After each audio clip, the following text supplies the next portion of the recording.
Hello, my love. I hope you're having a wonderful, beautiful day. I have created the ultimate guide to men. I've compiled the most inspired and inspiring content I have around men, how to make him obsessed with you, how to grow with him, how to get the ring, how to do all of it, how to inspire his masculine energy. I hope you enjoy.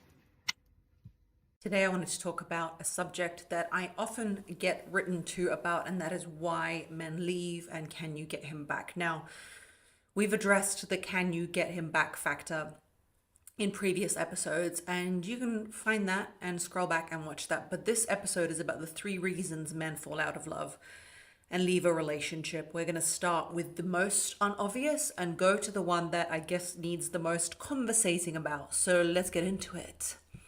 Reason number one a man would leave a relationship is, and by the way, we're not talking about the obvious factors like you have done something so heinous that completely broke his trust, like cheating, etc., etc. I mean, the messages that people send me about, I don't know what went wrong and can I get him back because now he doesn't want to be with me anymore because he says I was this, that, and the other. Anyway, number one is he never truly loved you. He never truly loved you. Men are creatures of convenience, and they will often fall into a relationship based on the fact that it is convenient for them in that moment and in that situation. That is why I will talk till I'm blue in the face about the fact that you should not cohabit with a man unless he's presented you with your future options of what you guys are going to do and how you're going to appear in this world as a couple or as a family. Because when you're living together, you're forming a family. Back in the 17th century, when you'd sleep with a woman, that would be considered as marriage. So if she could prove that you had slept with her, aka got her pregnant, you would then be considered her husband by the court of law. So not that we're trying to go back to the 17th century, but I'm trying to say that all these cohabiting habits and all of these playing family is a serious thing. It's not something to be taken lightly. But men being creatures of habit more so than women, it is just a fact. That is how they are. That's also why they're more easygoing and easier to get along with sometimes. Women wake up in the morning and decide she's going to be a new chick every day. She's going to take on the world. She's going to change her life. She's going to, I don't know, something about herself. Yes, men have that factor about conquering worlds and, Christopher Columbus or whoever your example is, but women do it in their life every day. She's trying to improve herself. She's trying to get better. She's trying to join Pilates. I don't know. She's always on that improvement journey. It drives men crazy, but he can be quite content. So the fact that he suddenly left, doesn't want you, went to another woman, all this stuff could mean, and you'll understand why I'm talking about he doesn't love you in a minute, because there the other 2 points of why a man leaves and falls out of love is number one, he never truly loved you. He just fell into a convenience pattern. Maybe you are his first crush at university and he just started living with you. Maybe it was nice to live with you because you went 50-50 and shared. Another reason why I say you don't need to go 50-50 with a man, because you are not his convenience plan. You are not his resources plan. And women will say to me, but wait, Margarita, it's more convenient for me as well. And that's fantastic. If it's convenient for you, you do you. I am not the Bible. I'm just giving you ideas and rules to not get hurt in the future. And that is, don't get entwined with somebody who you are not sure is your ultimate romantic partner. So when he leaves and it seems so easy for him, and he goes with somebody else, maybe, just maybe, if you look back at your relationship, you will realize that he did not have those feelings of love for you at all. Number two, and this one breaks my heart, is he's drained you of your resources. I often talk about feminine energy, the vitality that it has, the weight that you carry in your relationship of you being the center and the fire and the channel in which the energy flows. And that's why you have to keep putting back into yourself in order for you to be someone admirable for your children, your family, and your man to be inspired by you. And if you put yourself last, then there is nothing for those people to admire. There is a study that shows girls with the healthiest self-esteem are daughters of mothers who gave themselves something. So let's say they had $20, they would buy themselves a lipstick for $5 and they would also look after their family. It's not neglectful women or anything like that, But we think the opposite is true. We think that the more we give to others and we leave ourselves in the dust, like a depleted can of spam, then everyone's just going to love us for being run dry. But that is not what the feminine is loved for and worshipped for. Yes, we always do things for other people, but we need to do things for ourselves in order to be admired, in order to give energy back. We need to give energy to ourselves. So the number 2 reason that men fall out of love is he's drained your resources. Usually that's a man who's either oblivious and doesn't understand, or it's a man who is a narcissist, and that is how he derives pleasure in the world, by finding people, women in this case, and just sourcing life force out of them. But let's leave the narcissist question out of it and just talk about the normal everyday guy who doesn't realize he needs to put back into you, whose mother probably worked 7 jobs and he didn't realize what it is to be with a woman, and he has now depleted you physically, mentally, spiritually. He is on the couch, you're working 2 jobs, you are the workhorse. If you want to know more about the workhorse, the cow, who's the mothering energy, and the deer, which is what you should be, go on to www.margarita.com in the description box below and find out about that in the 20 Feminine Energy Principles course, or my Make Him Obsessed with You course. I've got the 2 masterclasses, which are very curated and I've put a lot of time into them. So I'm not going to tell you what those things are here because I've put hours of time into that, but check those out. Essentially, if you are the workhorse archetype, you are working yourself to the bone, thinking that by doing, you are going to win love. And in fact, by being is how the feminine wins love. So you've been doing, and he's been taking, and now you're a depleted, tired version of yourself, and he has fallen out of love with you. He has fallen out of love with you, and both of you don't understand what's happened. You don't recognize yourself in the mirror. He doesn't recognize you at all. And this is not about aging. This is not about like you've aged and you've moved on in life and now he doesn't recognize you. No, it's about you being depleted, because some women become more amazing and flourish as they age, and he selfishly doesn't want to be with you anymore. Don't let them deplete you, whether they be clueless or whether they be a narcissist. And reason number 3, men fall out of love, and that is a man who truly loves you. Now, I will stand on this hill until the cows come home, and I will tell you this: women fall in love. We like love. We like to fall in love. We like to give even if we don't admit it, we like to give up our identities sometimes to the notion of love. Look at the movies that we like to watch. Men like to watch how Liam Neeson is saving his daughter from the kidnappers, whilst women like to watch maybe an obscure love story at best. I mean, I love a thriller and all those things, but we like the storyline that somehow this guy, like the Beast or Mr. Darcy, falls in love with the girl who he's not supposed to. We like that storyline of something that's not supposed to happen. And we fall in love. If a man truly falls in love, truly, it is rare, because that is not something that they are trying to lean towards and trying to find actively. A man who loves a woman will not leave her, because for them it's not on a whim. For them it's life or death. For them, they will move mountains for you. So if a man truly loves you and he has left the relationship and fallen out of love, I will tell you this right now, that you need to take some ownership of the ways that you have acted in the relationship, not to salvage this relationship, because, my friend, sadly for you, I will tell you this right now, it's usually 90% of the time not salvageable. No matter how much you write to me in the DMs that you used to do this crazy thing, that crazy thing, do this clingy thing, act in these sorts of ways, and you want to now rectify it, usually it's not rectifiable, because to make a man who truly loved you leave, you would have had to do some crazy stuff in the relationship, my love. You would have had to completely destroy, diminish, and completely annihilate the trust and the relationship you had. It often comes from an anxious attachment. I've got anxious attachment videos on my YouTube channel and podcasts on my podcast, where you can find that on any podcast place you listen to podcasts, but it can really destroy a relationship and trust and everything. So if you, with your anxious attachment, constant berating, constant attacking, constant do you love me, constant this, that, and the other have completely destroyed what you have, and he's left. It's very hard to get it back because, again, I'll tell you, for him to actually leave is a miracle. Most divorces are filed by women because women are always on the trajectory of change. Men can quite comfortably exist in the existence that they exist in because if he truly loves you, he will put up with a lot of trash, a lot of shit. So if it's come to that where he has made the decision to leave you and he's told you that it's because of how you've treated him, it's because of how you don't let him this, that, or the other, and he truly loved you and you recognize that, there's often not a way back because you need to work on yourself. You need to raise your feminine energy. You need to raise your boundaries.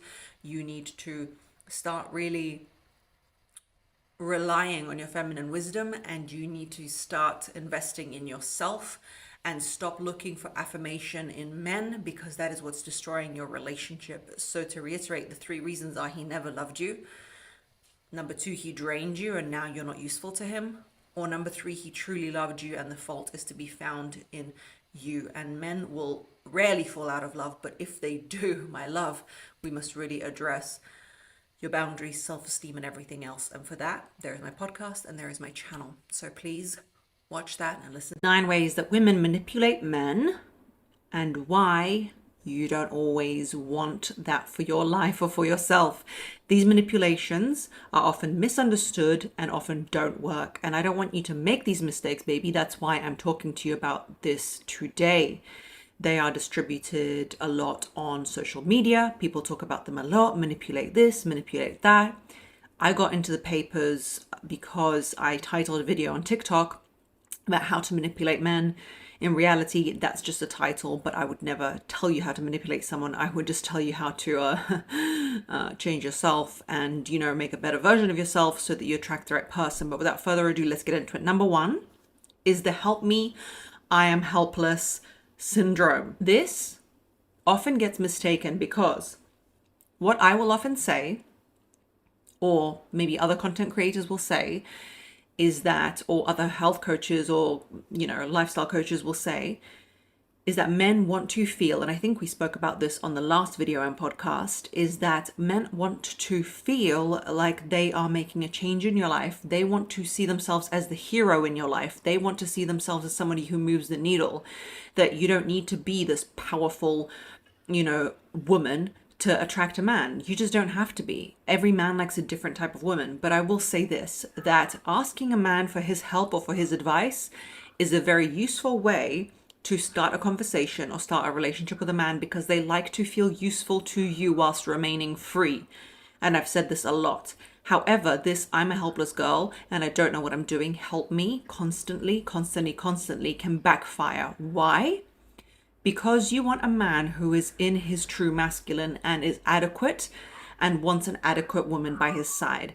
If you are constantly in this kind of childish state, you will attract a man who has a low ego. He is not fully developed. He's childish himself and he needs you to somehow prompt his masculinity with being so helpless that it makes him feel like somebody compared to you. Now, that's not what we want. When I recommend ask him for his advice or ask him for help, what I'm actually recommending is when you want to talk to a man or when you want to start a conversation or when you want to get on his good side, as opposed to initiating everything and driving the whole conversation and driving all the dates, you should ask, what's the best Indian restaurant that you know? What's the best Japanese restaurant that you know? That is not helplessness. That is asking him for his advice. Let's say he's a restaurateur and he really loves, eating out. That is asking him for his advice.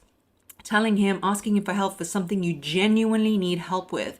Like, I will be damned if I'm going around hanging some kind of heavy mirror on my wall. That is not pretending to be helpless. I genuinely don't want to do that. And I'm a massive advocate of, if you can make him do it, because we have enough on our plate, ladies. But don't act helpless. I don't know how, because what you're going to infringe on is his freedom and you're going to attract, and that is one of the most important things for men.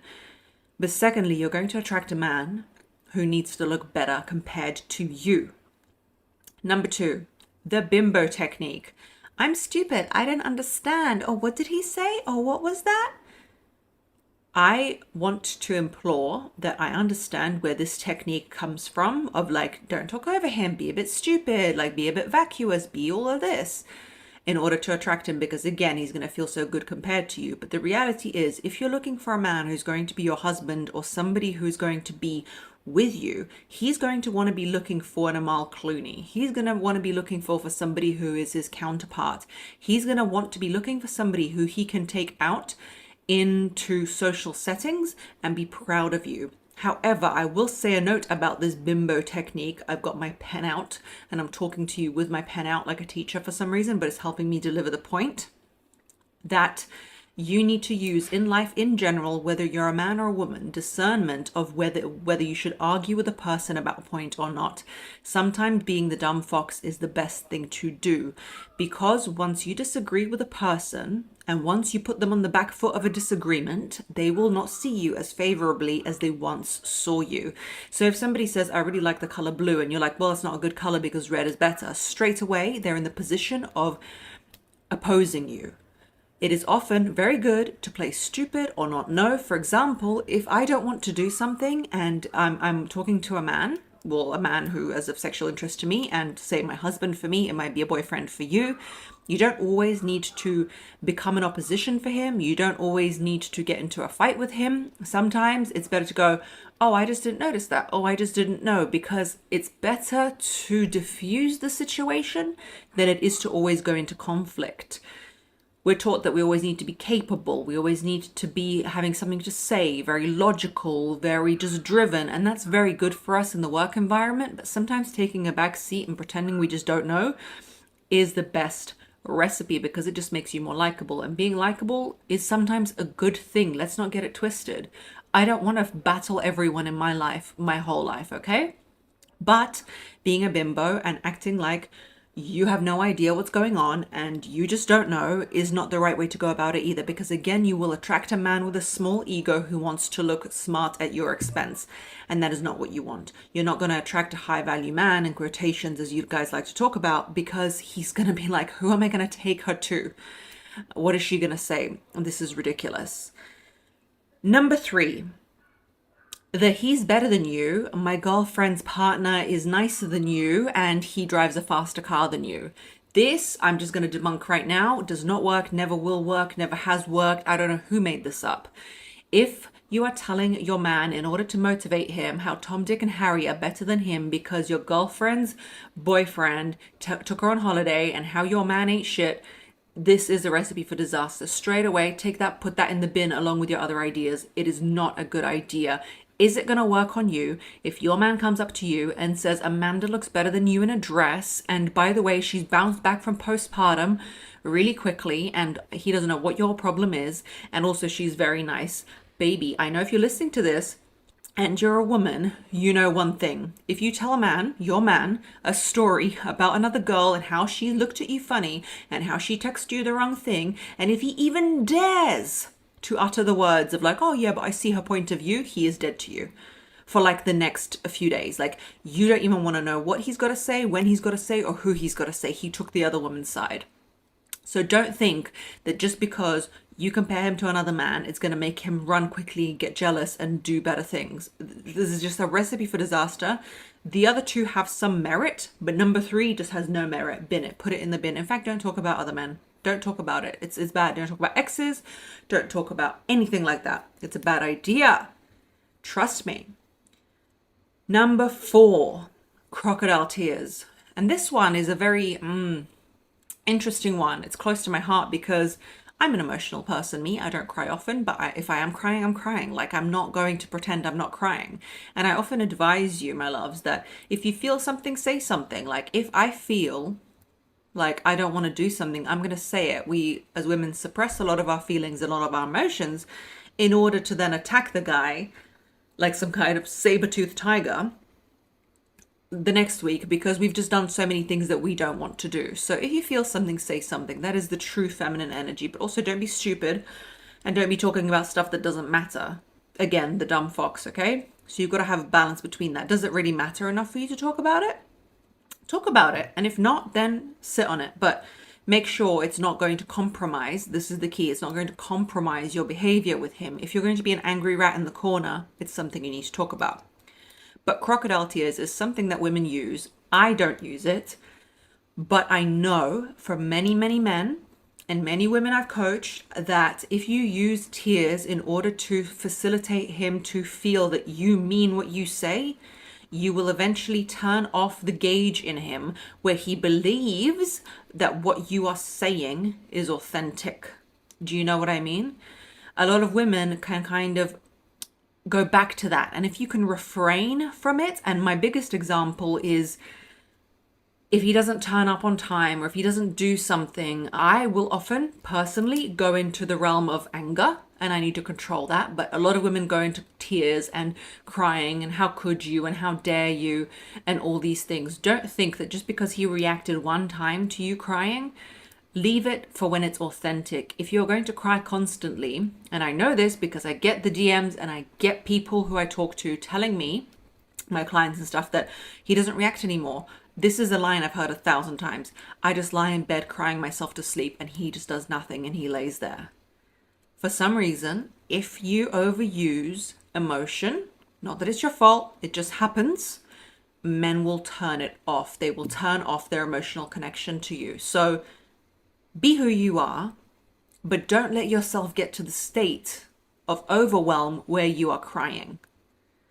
If you're already at the stage where you're crying because of a behavior he did, then you need to understand that you're in a relationship place where you shouldn't have gotten to that in the first place. If suddenly he's done something that makes you cry, girl, cry. Like, it is what it is. But if you're crying every Wednesday, Friday, and Sunday because, he didn't put the cheese in the toaster properly and you're expecting an emotional reaction, that's the problem here. If you're expecting an emotional reaction and a connection, that might not be it. Number 5, using intimacy, aka sex, as a way to get what you want. I often talk about you need to, on one hand, know how to make the man in your life very, very happy. As in, you need to understand him more than you love him. That's just the recipe for a good marriage or a good long-term relationship in my eyes. And he needs to just love the hell out of you and not understand you much, because I cannot explain myself to you all the time. If you don't understand, you don't understand. Just love me and do what I need. Okay, sir? But the point of this is, a lot of women say, yeah, but how, on the other hand, do I set my boundaries? How do I punish him, in quotation marks, if he's done something wrong? You need to be authentic to yourself, and this is the key. Authenticity is often the key in life, okay? For example, some men really react to your closeness. Like, let's say every day after work, you guys chat. Or let's just say you guys are intimate. Like, you sleep together every other day. Or maybe you cook for him or something like that. But it is within reason. It's not like if you upset your man, and let's say his role as the provider in the relationship, this is just an example, he snatches the card out of your wallet and doesn't give you money that week. That's not what happens. You have some roles in your relationship which still stand by, which is why if my partner does a small indiscretion, which isn't really, but he really annoyed me, but I won't stop washing his clothes, because that's something I usually do to run our household. However, if he does something that truly hurts me on a real personal level, which hardly happens, but if it did happen, let me tell you, there would be no intimacy, there would be no washing, there'd be no cooking, because why? I am genuinely heartbroken and sad. I am genuinely not doing those things, not to punish you, but because I don't want to talk to you before we go to bed. I don't want to touch you. I don't want anything. It's not these rules that I saw. I can't remember which American dating show I saw it on, but there's some kind of like no touch rule or something, like you were mean to me, so now you're not going to touch me for 3 days. What are you talking about? There should be no intimacy rule or no touch rule. The only time you should stop physical affection with your partner, or let's say cooking for him or whatever it is you do, or talking to him, is when you genuinely in your soul feel sick in order to do it. You don't like to do it. It makes you disgusted because what they did was so awful to you. Or you just don't like them as a person right now and you need time. And in that moment when he comes to you and he's like, hey baby, let's do this, or where's my dinner? You say, do you know what? I am genuinely so sad that I can't even think about that right now. Not, oh, because you did A, B, C, D, E, F, G, now you can't sleep with me for 2 weeks. That's not the way. That's not the way. So as much as you need to understand him and know how to make him happy, you also need to know how to make him not so happy. And that is in the minor, small ways. Like if you always pick up his random drink when you drive through a drive-through, don't do that anymore because he's not respecting you. So don't do that. But you can't suspend intimacy and, completely derail your household, not pick up your children from school, like do all this madness, because those things have to come from a genuine place. So don't use sexual intimacy in order to control anybody. It is not a tool, it is a genuine intimacy between the two of you as people, so you cannot use it that way. However, if you truly have been hurt, there is no time limit, there is no reason, there is maybe a counselor you need to see, there's a therapist you need to see. But using that to control him is not the way. It has to come from genuine emotion. Number 6, feel sorry for me. I have no boundaries, but you need to feel sorry for me. This is a female manipulation that I really don't like, and I talk about it so much. You have one life. You are this feminine creature. As I talk about it, life isn't always easy. You have your periods, you have postpartum. I'm 8 months pregnant at the moment, okay? I'm doing all this. And what a lot of women will do is, instead of taking up space in this world, taking up their rightful space in this world and saying, listen, I can't look after your 700 children and 5 horses and 5 dogs, okay? I can't do it. You need to pull in and do it as well. Before you get angry, you need to say it with the lightness of spirit. You need to say it playfully, girl. You need to be like, baby, it's too much for me. I can't do it today. I can't cook because I'm 8 months pregnant and our toddler son is really a lot. That's something I'm going through at the moment. Without guilt, without anything, sit down with him and be like, we need to sort it out. We need to work on this together because I can't do that right now. This is my boundary. This is my limitation.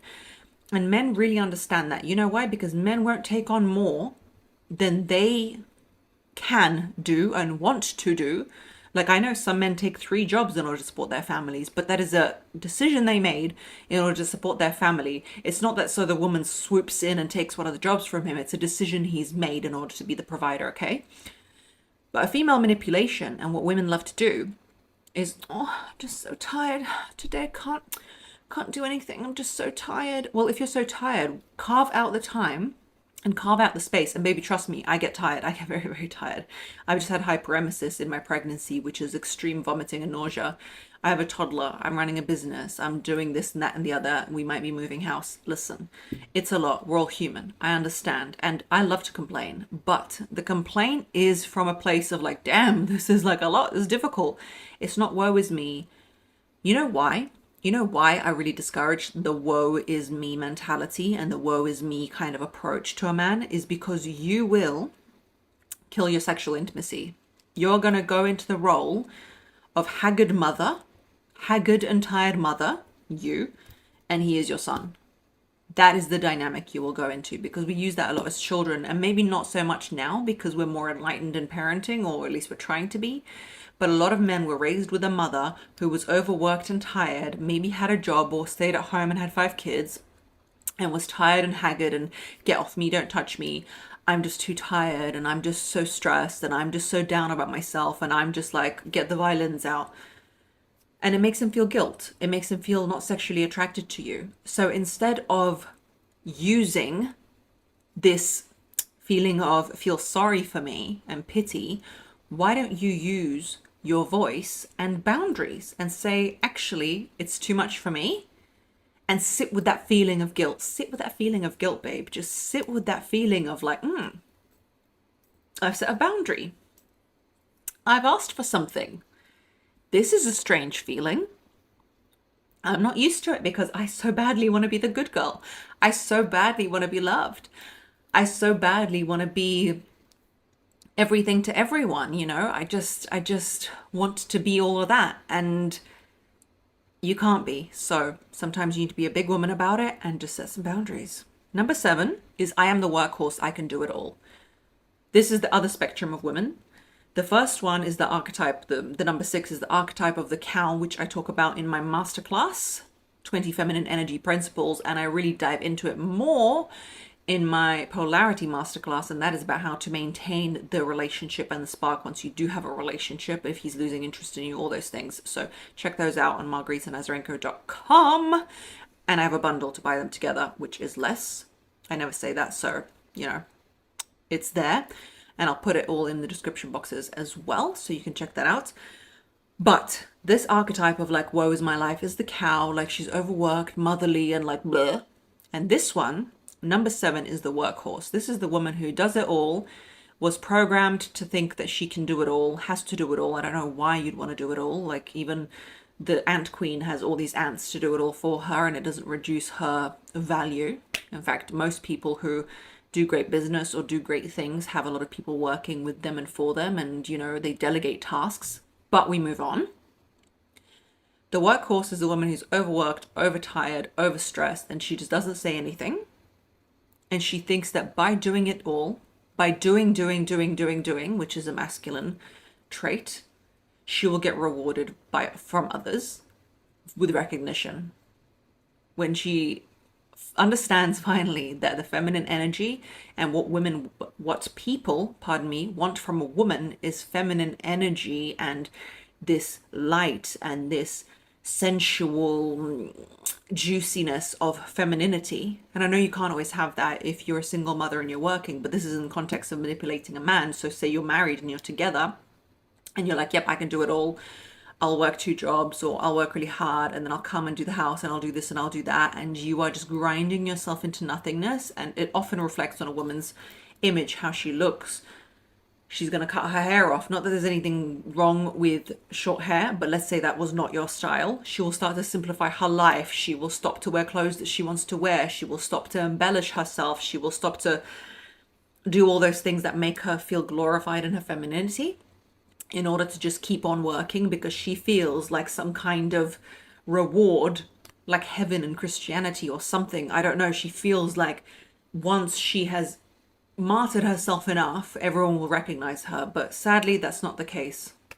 People, the world, and especially men, recognize women who can take up space and love themselves, because value is given to those who give themselves value. People only talk well about women who are the workhorse and sacrifice themselves and never did anything after they die, basically.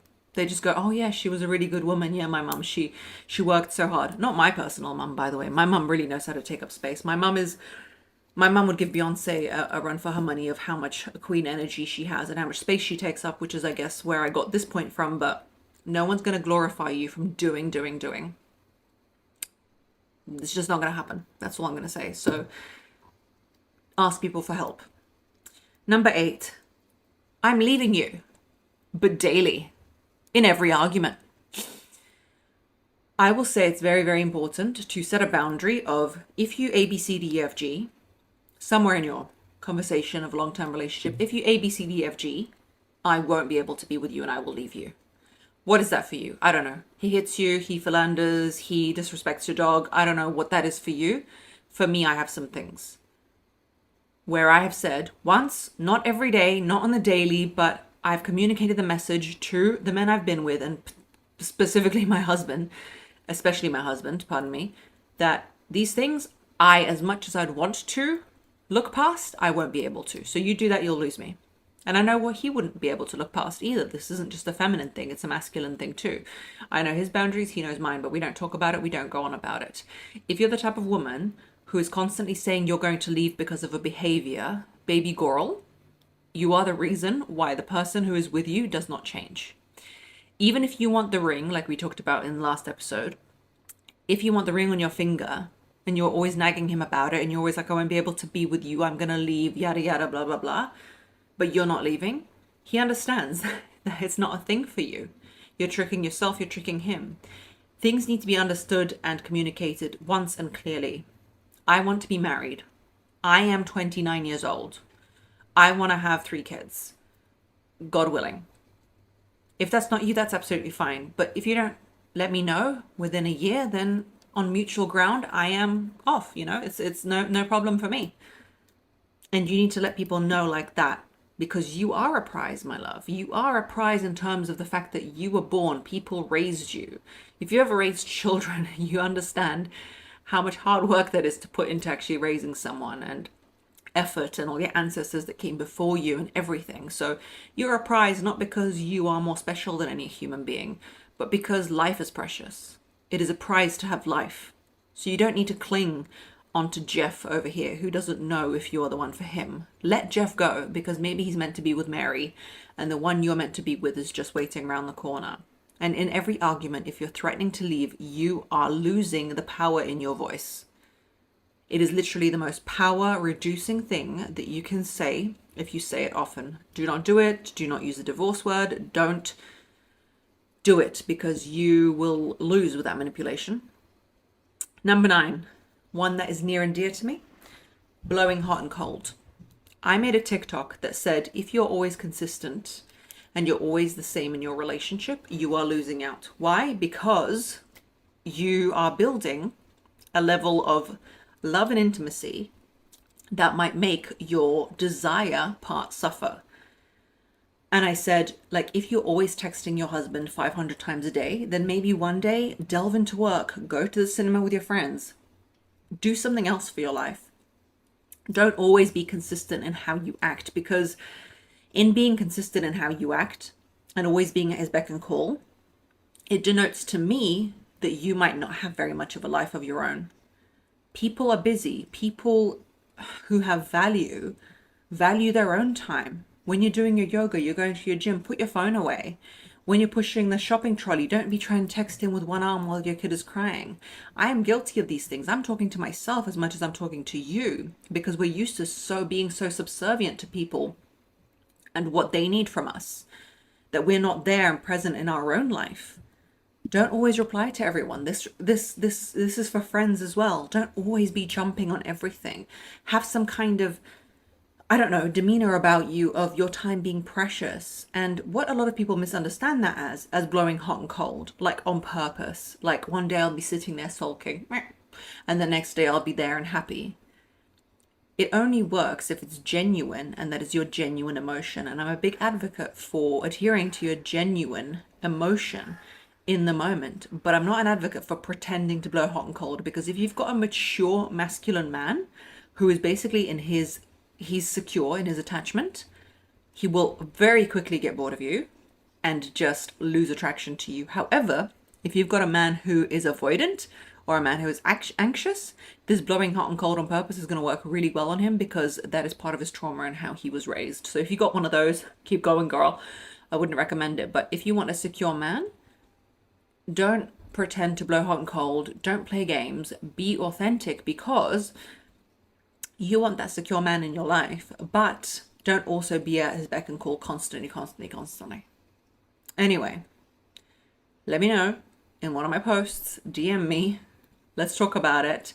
Leave a review on this. Leave me a comment. Are you guilty of these manipulations? And if you're a man, have they worked on you?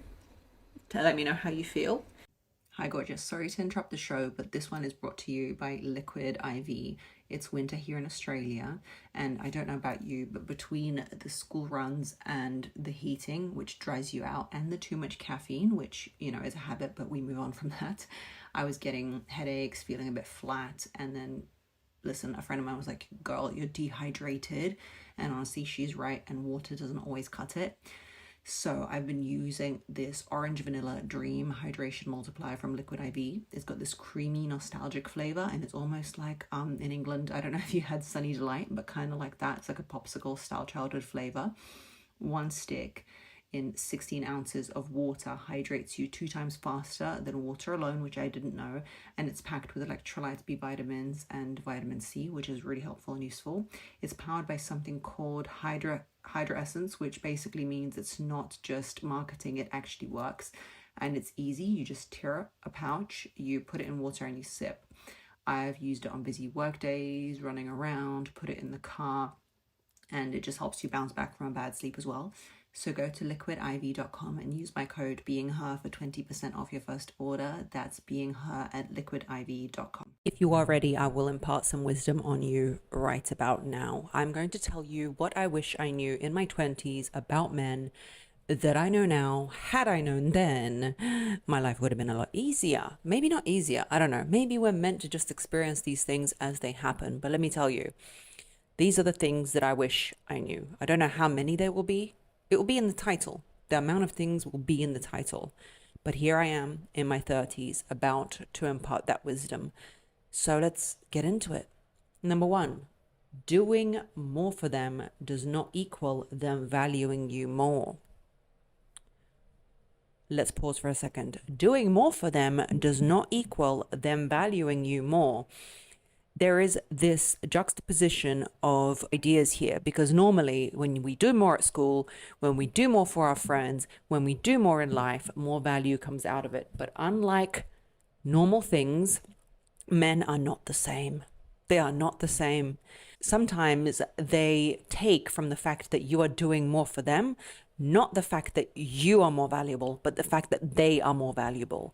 What they see in your actions and doing more, let's say you're cooking for them, you're looking after them, you're calling them, you're making sure their mental health is mental healthing.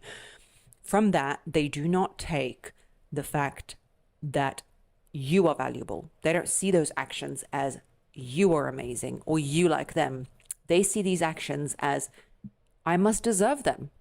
That is the male mindset, that I must deserve them if she is doing them, because men do not do things for people they don't see value in. So your doingness is adding to his valueness. Do you know what I'm saying? For those of you listening to this and watching this, I want to make a note.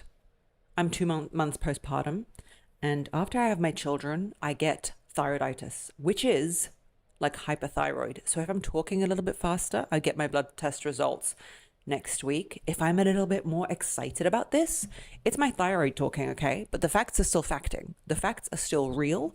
The thyroid might be doing the excitement, but the facts are still real. Number two, valuing yourself and putting yourself first and putting a high price on your time does make men value you more.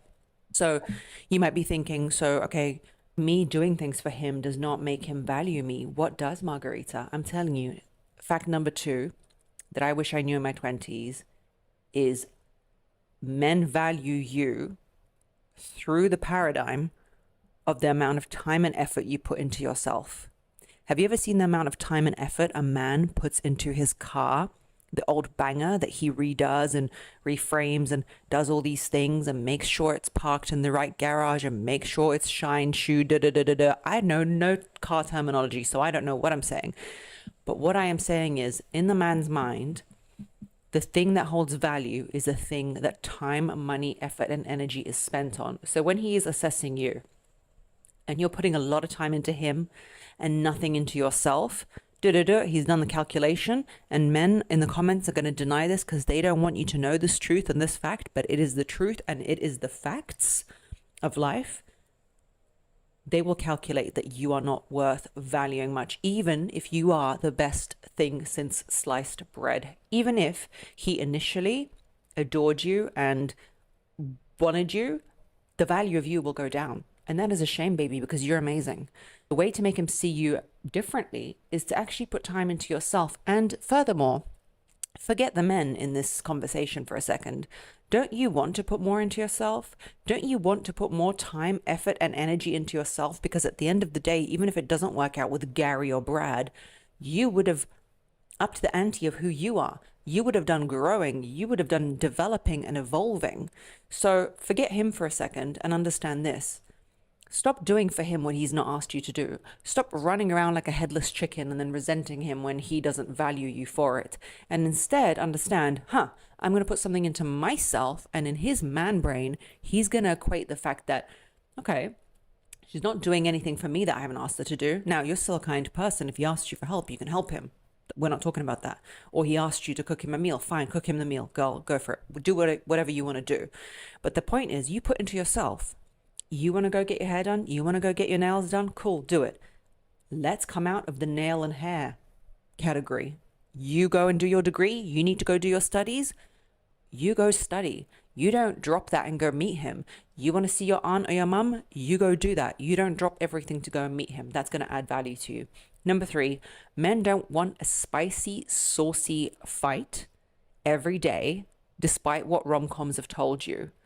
They want an interesting woman in their life, but one who will help them see themselves in the best light. Now, that was a really long sentence, but let's check it out again.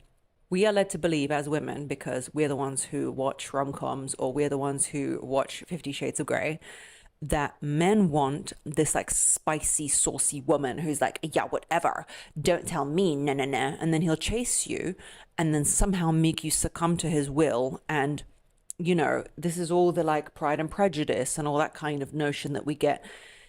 If you find a man you really like, you need to be an interesting woman, one that he can oppose in opinions and have some kind of, you know, oppositional conversation with. That's true. He doesn't want just like this beanbag of a woman who has no opinions, but he wants to see himself as amazing through your eyes. That's the whole notion of femininity. He wants to see himself as this incredible man through your eyes. Like when you see him, when you witness him, these statements of like, you're an incredible man, or you make me feel safe, or all that kind of stuff is really important, because he wants to, the type of woman a man would struggle to leave, and I tell you this many times, is the type of woman who makes him feel like the man he wants to be. That is the biggest crux that you need to understand. So these rom-coms will sell us the idea that women, you know, that we want to be like this hard to get, spicy woman who makes his life hell, basically. And he's like, no, Samantha, please, let's just be together. And she's like, no, because you don't like the color I like. Stupid. That's not what men want. And then women are surprised when they act all saucy, spicy, and psycho that the guy they want doesn't want them back. You've got to have a secure attachment to you. And people who are secure don't go around presenting like a psychopath. The point is about someone who's secure and confident that is so attractive. It's like a TikTok I saw where it's like a nonchalant guy. She's like, oh, I hate your car. He's like, yeah, that's all right. She's like, you don't look like you go to the gym. And he's like, yeah, I don't go to the gym. And he, in all the comments, are seen like so attractive by the women, because people who are nonchalant and they're accepting and a bit stoic and secure are very attractive.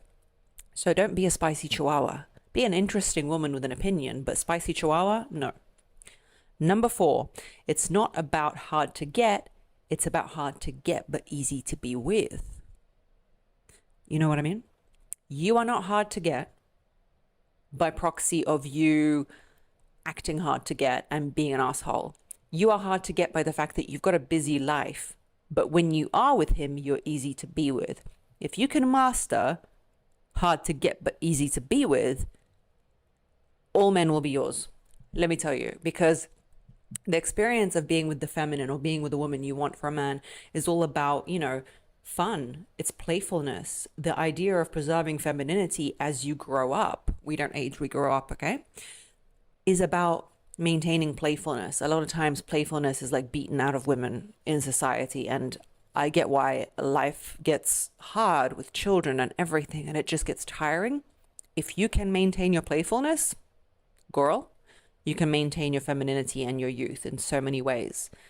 Being easy to be with is really hard for a lot of women because they build resentment from how a man treats them. And by proxy of building that resentment, they want him to know how much he's annoyed her and hurt her when he's with her. So they do this thing where they're always available whenever he knocks or calls at 4 a.m., whatever. But when he does arrive, they switch on this like bitchy demeanor. And I love a bitchy demeanor. That's cool. I love it. I love a bitchy gal. But if you're going to be easy to get, basically he can contact you at any point and see you, and that's not a problem. But at the same time, you're going to be just a dickhead to be with. That's not how you get people enamored with you. And that's not how you feel good about yourself either. And that's the bottom line of all these things that I wish I knew in my 20s anyway. Like, what is the point of me just waiting on the phone for him to contact me and want to hang out with me? And then when I do see him, I'm like, didn't want to see me last week. Bet you were busy doing da-da-da. No, it's not about that. It's like this. Build your life, If he doesn't fit into it because he's always last minute, then he's going to fall away anyway. If he does make time to see him when you're happy to see him. See him when you're in your flow and your good energy. It's not going to make him change. I know what you're thinking. You're like, but Margarita, how's it going to make him know that he shouldn't contact me last minute? Well, say it like a big woman with your chest. Say, I really don't like it when you contact me last minute. So if you want to see me, let me know in advance and drop it there. You don't need to be hard to be with. Be easy to be with. Think about it in friendships. Like, if you didn't return your girlfriend's call because you were so busy, genuinely, and people can be genuinely busy, you need to understand that men aren't like against us. It's like not an oppositional force, right? So if he was genuinely like with his family or something, and then you are just this angry raccoon at him and so annoying to be with and just weird, is that going to make you want to be with him? Would that make you want to be with a friend of yours? Imagine you didn't reply to her and she's like, all right, whatever. You didn't reply to me, so why would I hang out with you? But yeah, let's see each other anyway, but you're such a shit friend. No, miss me with that. Number 5 is, if you're confident, you will be attractive to him. Confidence means knowing your product has value. And by that, I mean, I see a lot of DMs from you guys, from women, talking about, but how do I mention that I want to get married? Or how do I mention I want a long-term relationship? You're acting like you're the biggest piece of trash at the bin, that all the juices from the bin and the trash and everything has gone down to, and you're just like stuck to the bottom of the bin. You're acting like people would be disgusted at the notion of being around you or being with you, and you're like, how do I let him know that I want a relationship with me, the piece of trash at the bottom of the bin? I'm so disgusting. How do I know that me, this disgusting bin trash, wants to get married? Babe, understand that your product, aka you, has value. Have you ever gone into a luxury store and people are like, I'm so sorry, this disgusting bag, I know, how do I let you know that we're trying to sell it? No, they're like, it's not even for sale for you. You have to get on the wait list. Think about every brand that is luxurious. You have to get on the wait list for that Birkin. You've got to get on that wait list for the Bugatti or whatever it is. I don't know cars, but you know what I'm saying. You've got to get on the wait list. And if any of you come for me for equating women to objects, I miss me with that. I don't want it. I don't want to know it. This is not the place. I'm not pedantic in language, and I love a metaphor. I live for a metaphor. So if you live for a metaphor, you're welcome on this channel and on this podcast. By the way, if you have not subscribed, I would really appreciate it. Genuinely, from the bottom of my heart, I'd really appreciate it, because it's effort to make this and it lets me know that you want this content. So leave 5 stars, subscribe, follow. I'd really appreciate it. Next fact that I wish I knew about men, that when I tell you, you will not listen, but I will tell you anyway. If you're not his type or he is not ready, leave it. Leave him alone. He will not change his mind. There's nothing you can do. There is no cool thing you can say. There is no acrobatic thing you can do in the bedroom. There is no boob job you can get. There is nothing. And if he is sure and you are his type, then there's almost nothing you can do to put him off. I know that's really strange to say, but it is the truth, that if you are not his type and he is not ready, you can pay him $1 billion and he will not be sure and not be ready. And it's a painful thing to acknowledge. Like, when I was younger, I thought that perhaps I can work on someone's attraction for me. I just remembered, oh my God, memory flooding back. There was this guy that I really, really liked, and he just did not want a bar of me. Let's call him David. His name did start with a D, so let's call him David. And he was just not interested. And the amount I thought about him, I think it was like an ego problem. Like, I could not believe that somebody, no matter what I did, was not interested in me. But leave it. It's not for you, because at the end of the day, as a woman, to develop your feminine energy and to live this life in the purposeful way you want to live it, you do not want to be with the guy who didn't want you, but you convinced him. First of all, it never happens. But second of all, if that's not convinced you, this will. The fact that he didn't want you, but you had to do something to make him want you, what else are you going to have to do in that relationship? What are you going to have to do? Jump through hoops or whatever? And I know you're thinking right now, if you're obsessed with a guy, yeah, I'm willing to do that. You're not, because it's going to get old. Because your spirit and your soul is going to get so like put down by their experience that you're not going to want it anymore. Trust me. Next is kind of tailing off the last one. is if he's not sure, you shouldn't be either. I wish I knew in my 20s that if a guy isn't sure, if he's like, yeah, maybe we should just date and, see how it goes or all these things, but you're putting 100% eggs in that basket, as soon as he says, I'm not sure, you should not be sure as well. You should start dating other people. And I don't mean like in this, like, oh, just date other people, rotational dating. I don't know what the terminology is. But if he's not sure, you're not sure. Because if he's not sure about you, you're not sure about him. And it's not a tit for tat situation. But everyone who listens to my show understands that relationship and family is deep at the core of what I am trying to talk to you about. It's not just about dating. It's about moving forward, building the life you want and all these things. And if you are trying to build it with someone who's not sure, it's like trying to build a business with a business partner who's not sure about you. Don't try and sell something to somebody who's not willing. You've got to be 100% in, hence the case for marriage, that 100% of both of you are in and you're in this together and neither of you are leaving no matter what. So that's the case for that. The next thing I wish I knew in my 20s about men, and a lot of you DM me about this, but I never reply because I don't know how to phrase it, because there is a minor exception to the rule, maybe like a 2 percentile exception to the rule. But mostly, young men are not ready for the relationship that you are looking for. He is 22 years old.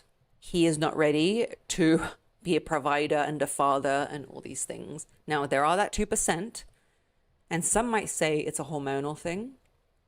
Men in their early 20s are very high testosterone and low in the hormone that makes men commit.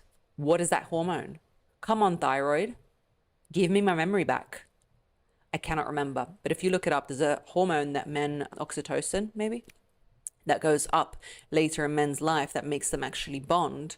Whilst in the beginning, they're very high testosterone. Like, look at young men. They're very fiery, high testosterone. They want to, they don't get attached. That's the hormone that stops them from getting attached. And later in life, testosterone drops and they get more of the hormone that makes them attached. And furthermore, they're just more ready for that in life. So if you're not dating that 2 to 5 percentile of young men who are ready to wife you, maybe due to religious reasons or other reasons, I would strongly suggest that, as fun as it is to date when you're young, if you are looking, oh, my baby's crying. I might have to bring her into the shot.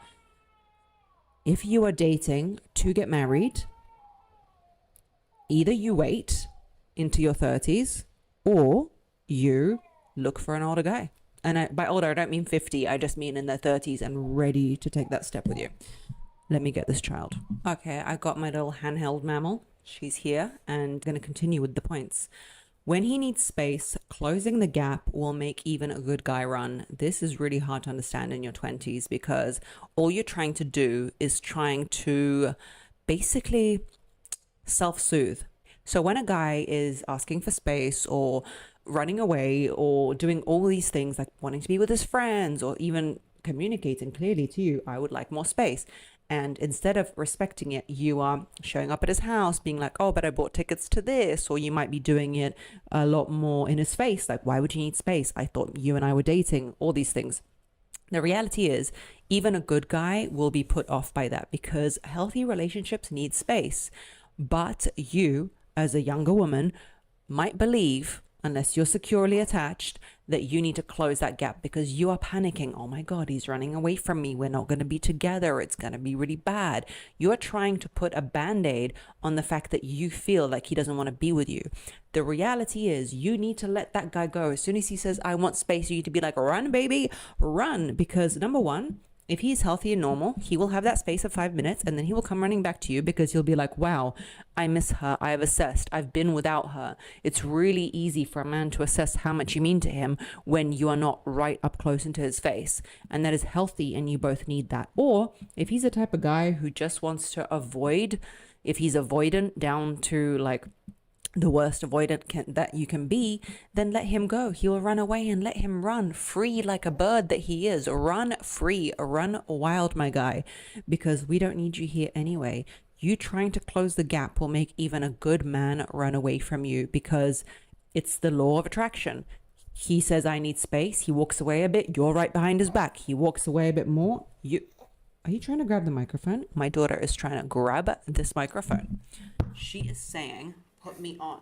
Put me on. I'm going to tell them what I wish I knew about men when I was 2 months old, it's going to make even a good man run away, because people want their space. Human beings want space. Human beings need to feel autonomous and like they are in their own right and they can make decisions. So a good man will see you always closing the gap. He won't have an opportunity to miss you. He won't have an opportunity to see you from a part of himself. One of the most times that someone seems the most attractive in life is when you see them doing something that they are amazing at, like doing their PowerPoint or skiing if they're really good at skiing. And if you're always behind his back stalking him, he never gets to see that from you. Number next, maybe sometimes you are the problem. Let people be who they are and do not try to change them. If somebody's not interested in you, or they are interested in you, but they're just not the type of person for you, if they have different values to you, if they don't want the same things you want, and instead of accepting them for who they are, you try and change them because you have the audacity to believe that everybody should live like you want to live and change for you, then you are the problem. In your 20s, in my 20s, I did not understand that. And I wish I knew that. Like if someone's always late, or if someone doesn't like what I like, or if somebody doesn't want the relationship that I want, I thought I just have to explain it to them enough for them to want what I want and have my values. That is not true. When someone shows you who they are, believe them. If there's somebody who isn't interested, late, only interested in sex with you, let them be who they are. Stop trying to change people. Next, pick the man, don't let the man pick you. I wish in my 20s I knew that the idea that I'm just out there and the man that is meant for me will find me is not right. We as women drop the handkerchief. We as women see the guy that we're interested in and have to give him a sign of our interest. We have to give that man a sign of our interest. How do you do it? Ask him to hold your coat, drop the handkerchief, metaphorically speaking, smile at him, look at him for too long. There's all these ways. I talk about it in my feminine energy course on margaritanazarenko.com, so check that out. If you haven't checked it out, I talk about these things a lot. But the point being, pick the man you want. It doesn't mean you chase him. Never chase the man, but pick the man you want. Give him a sign, because a lot of the times the quality men, they're not going to come up to you because they've been taught about the Me Too movement. They've been taught that talking to you at the gym is a cause for concern. So if you like him, look at him for a bit too long. Say he looks great in something and then stop. That is the way to do it. So don't chase him, but give him the sign. Pick the man should not pick you. Next, despite thinking that looks is what will attract you to him, in the long term, if he is not the type of man that you want to be with quality wise and value wise, and how he sees you and how my daughter is laughing at me. That's so funny. This is not funny. You need to listen to this, baby. Her name is Valentina. You need to listen to these points, okay? I'm telling you these points so you can understand and value what I'm saying. So looks is not all there is. You might be attracted to him at first, but due to the fact that you're a woman, the looks will fade real quick, fast and sharp, if he does not have the same values. Like, you will put 6 foot into the dating apps, don't you? Right? Start putting 5'8" or something. See what other men there are out there. I'm just using height as an example. He can look very sexy very quickly if he has the same values as you, wants to provide for you, and just sees you as a goddess, as opposed to that 6 foot guy who is not interested. And I know right now you're like, no, but he's sexy. Like, I'm so attracted to him. He won't be. He won't be when you're paying for all your children and you're working 2 jobs and he's lying on the sofa because he's not interested and he never was. He's not going to be sexy. Trust and believe. And number last, if you've met him and you want him to be attracted to you, so you sleep with him because you believe it will make him attached, because it makes us women attached, because hormonally that's how we're based. We sleep with them enough at the start. We think that we've conceived their child biologically, even though you know intelligently that you haven't because you're on the pill. But your body's like, oh, this could be the father of our child. Quick, lock him down so that he provides for us and our children and we don't die in the cave. Despite the fact that it makes you attached and you know that, it will not make him attached. There is no amount of acrobatics you can do if he's not interested in you that will make him attach to you. Quite the contrary, my friend. If you do not do that with him until you are ready, genuinely ready, then it will make him quite interested in you. It's not going to make him lock you down because you've done some kind of gymnastics for him.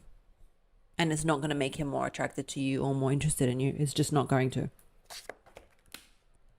All the secrets are in here, okay? This book that I've just slammed shut for those who are not watching. Anyway, those are the things I wish that I knew in my 20s about men. Suggest another title that you would like to see next time. Go on my Instagram, go on my TikTok, any way you want, suggest it. Things that I might teach my son about women, or things I wish I'd da-da-da. I'm here for you and I will deliver. Okay, confession time. I used to be obsessed, and still am, with Diet Coke, like multiple cans a week. And it was like a pick-me-up instead of coffee, but refreshing, you know what I mean? But it leaves you bloated and it's got chemicals and we don't want that. So then I found OLIPOP and it's been a little replacement for me. It's a hack. OLIPOP tastes like the sodas that you usually know, but it's actually good for you. It has like 2 to 5 grams of sugar, no artificial sweeteners, and 9 grams of prebiotic to support your gut health, which we love. Their vintage cola tastes like Diet Coke. It's like the healthier older sister of Coke, you know what I mean? It doesn't drain me. It leaves me feeling energized. It leaves me feeling good. If you're hooked on Diet Coke or just any drinks like I was, gently try and transition out of it because it's better for your skin. And look, if you still want a Diet Coke, do one, but try OLIPOP. Buy 2 cans at any store and OLIPOP will pay you back for one. Just head to drinkolipop.com/beingher. You're going to be obsessed in the best way possible. Hello, gorgeous one, and welcome back to this video. Welcome back to this podcast. Wherever you are watching or listening to this content, I'm so grateful you are here. Today, we are going to do the second part of my question and answer, but this one is more of a questions about you segment.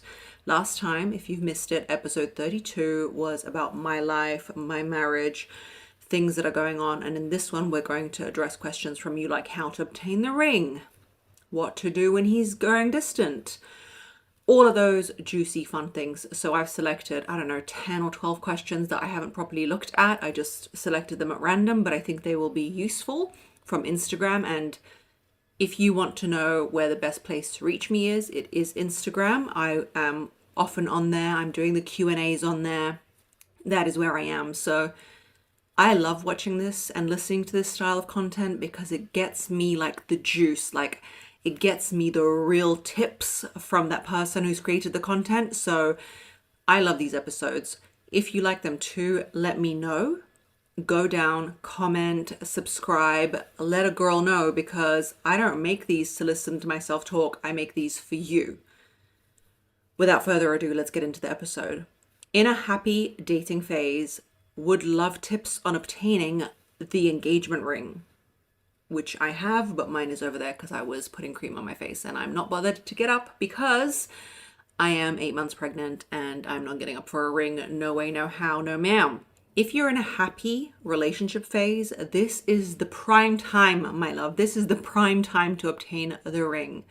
And what I mean by that is, you know how we want a man who is very reliable and knows what he's doing and knows what he's going for and knows what he wants? In the same light, men want a woman who has a lightness of spirit. She's playful. She's engaged in her own life. She does not traverse through the trials and tribulations of everyday life. Somehow she brings a lightness to life. And yes, that's not fair. And we hate that. And we want it real. And we want all this. But the reality is, this is the real. That is what men want.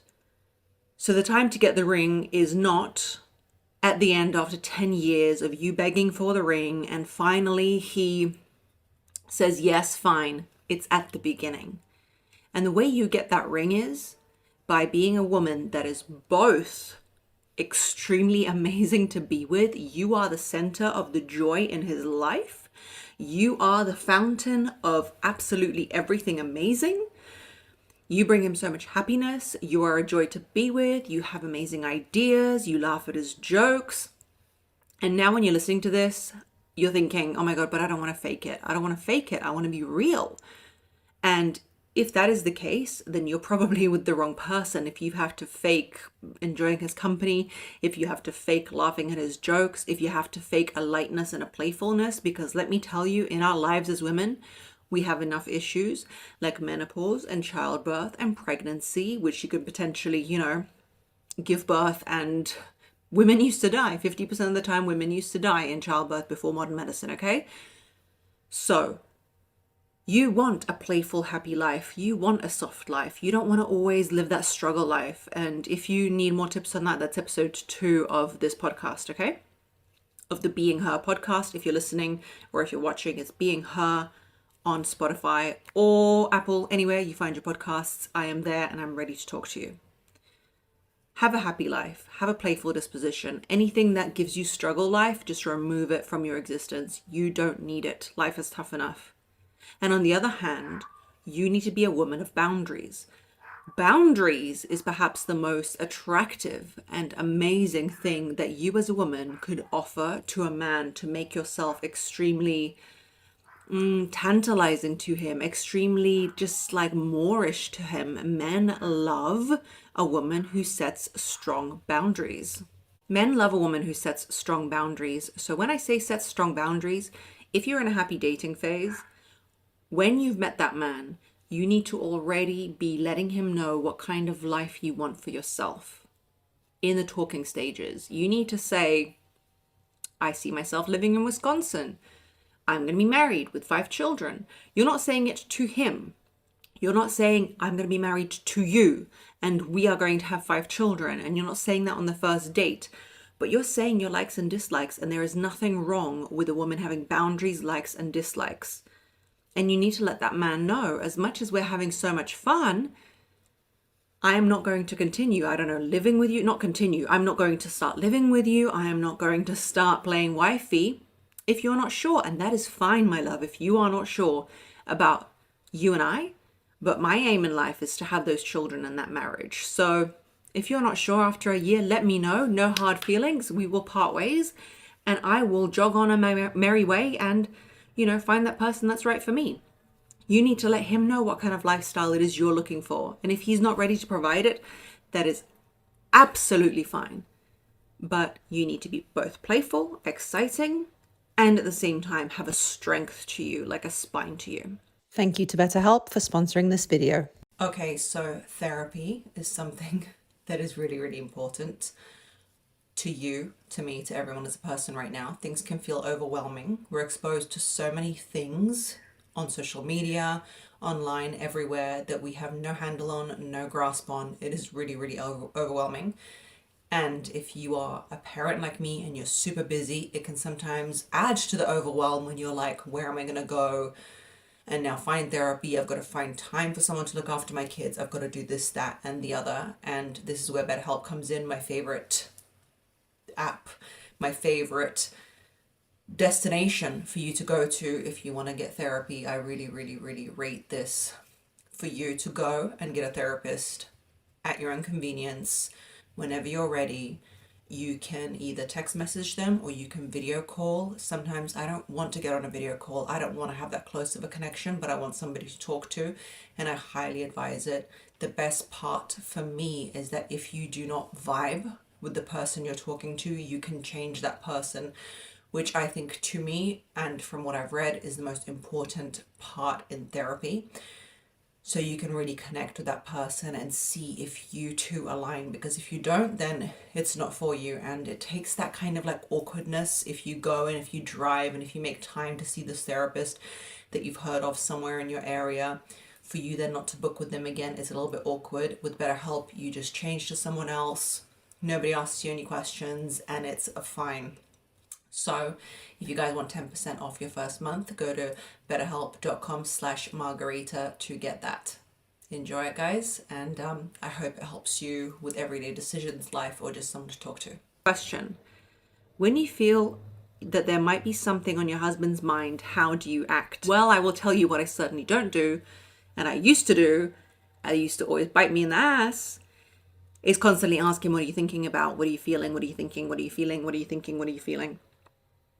Women like to really infringe on men's personal space, like their mind space, their head space. And it's one of the toxic traits we have as women, because we heal through communication. We heal through sitting down and having a conversation about something. If I'm a woman and you are a woman, have a feeling about something, and there is a 10 percentile of men who feel that way too, they're more feminine energy. They literally cleanse their system.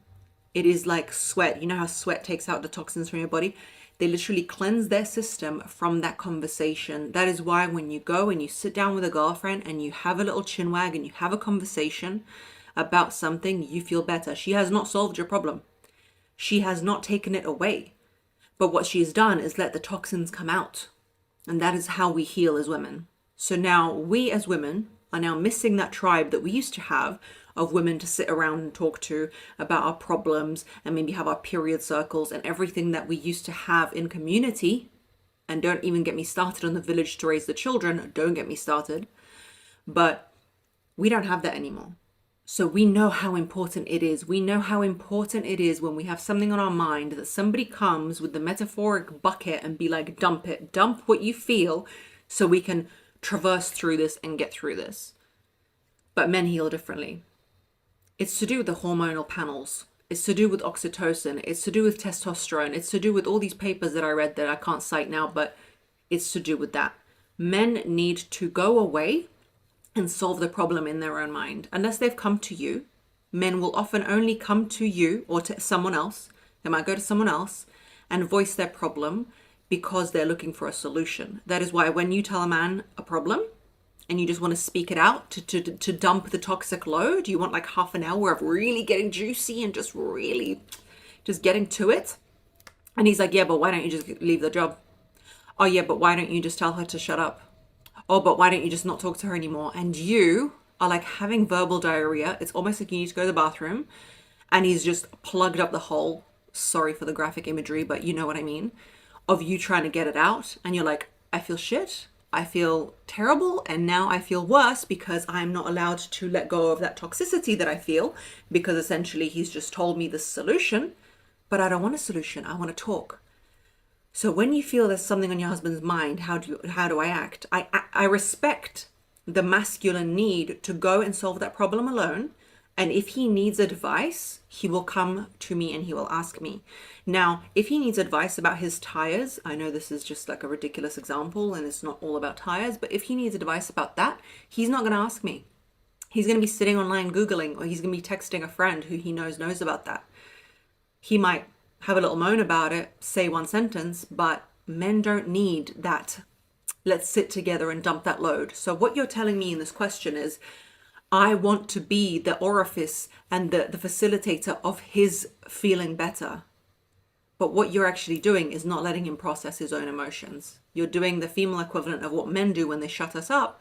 And that is, you are asking him to talk about it when he doesn't want to talk about it. If he has something on his mind and you really can't not say something, just say, hey, I can see there's something on your mind. I'm here for you if you want to talk.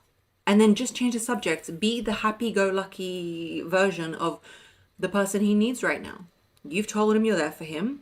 He does not want to take up that space. Let him heal on his own. My man proposed to me, but now said he never wants to get married, but we act married. Okay, hold on a minute, sister friend. What do you mean we act married? What do you mean we act married? Acting married is not a thing that you can do. We act like we have children. Well, you don't have children. You either have children or you don't have children. They might not be biological, but you either have children or you don't have children. We act like we have a house. Well, you have a house or you don't have a house. Can you see what I'm saying? You are not married. You are not married. And people can go back and forth, oh, we act like we're married, blah, blah, blah. If you're not married in the governmental sense, you're not married. And I understand if you're against government marriage, and I understand if you want to go get married in a ceremony out in the bush, that's fine. I really don't care how you get married or what you do. But the point being is, we live in this earth and in this society where we pay tax and we have our own governmental ID and we have our own Medicare here, NHS in the UK. I heard you guys don't have a health system in America. I don't even know what to say about that. But we have our own identity as human beings. So if you are not married, you are not married. You are single. You are not married. That is what it is. You act like a cohabiting couple. That is what you do. And whose fault is that? Your fault, my baby. Because who wants to get married? You do. So you want something, and he says now he doesn't want to. So he's walked into the car dealership. He said, I want to purchase this BMW. It's beautiful. Give me the paperwork. and he's not signed and paid. Anyone who gets offended by people being compared with cars, I don't even have time. I don't have time for you. It's a metaphor. We relax, okay? We relax and we breathe through it. But you are the one who wants that. He's the one who got the paperwork, didn't sign it. And now you're going to try and convince him. I will ask you one question. What would BMW do? What would Hermes do? What would a luxury brand do? Because you are a luxury, my love. And these days, sometimes maybe marriage is a luxury. And if it's not for him, it's not for him. You need to ask him one time clearly, my love, you proposed, now you're against marriage. Are we going to get married or not? No, we're not going to get married. Here's the ring back. Marriage is something I want. And if in the next 6 months you don't change your mind, deuces. I'm not here. I'm out.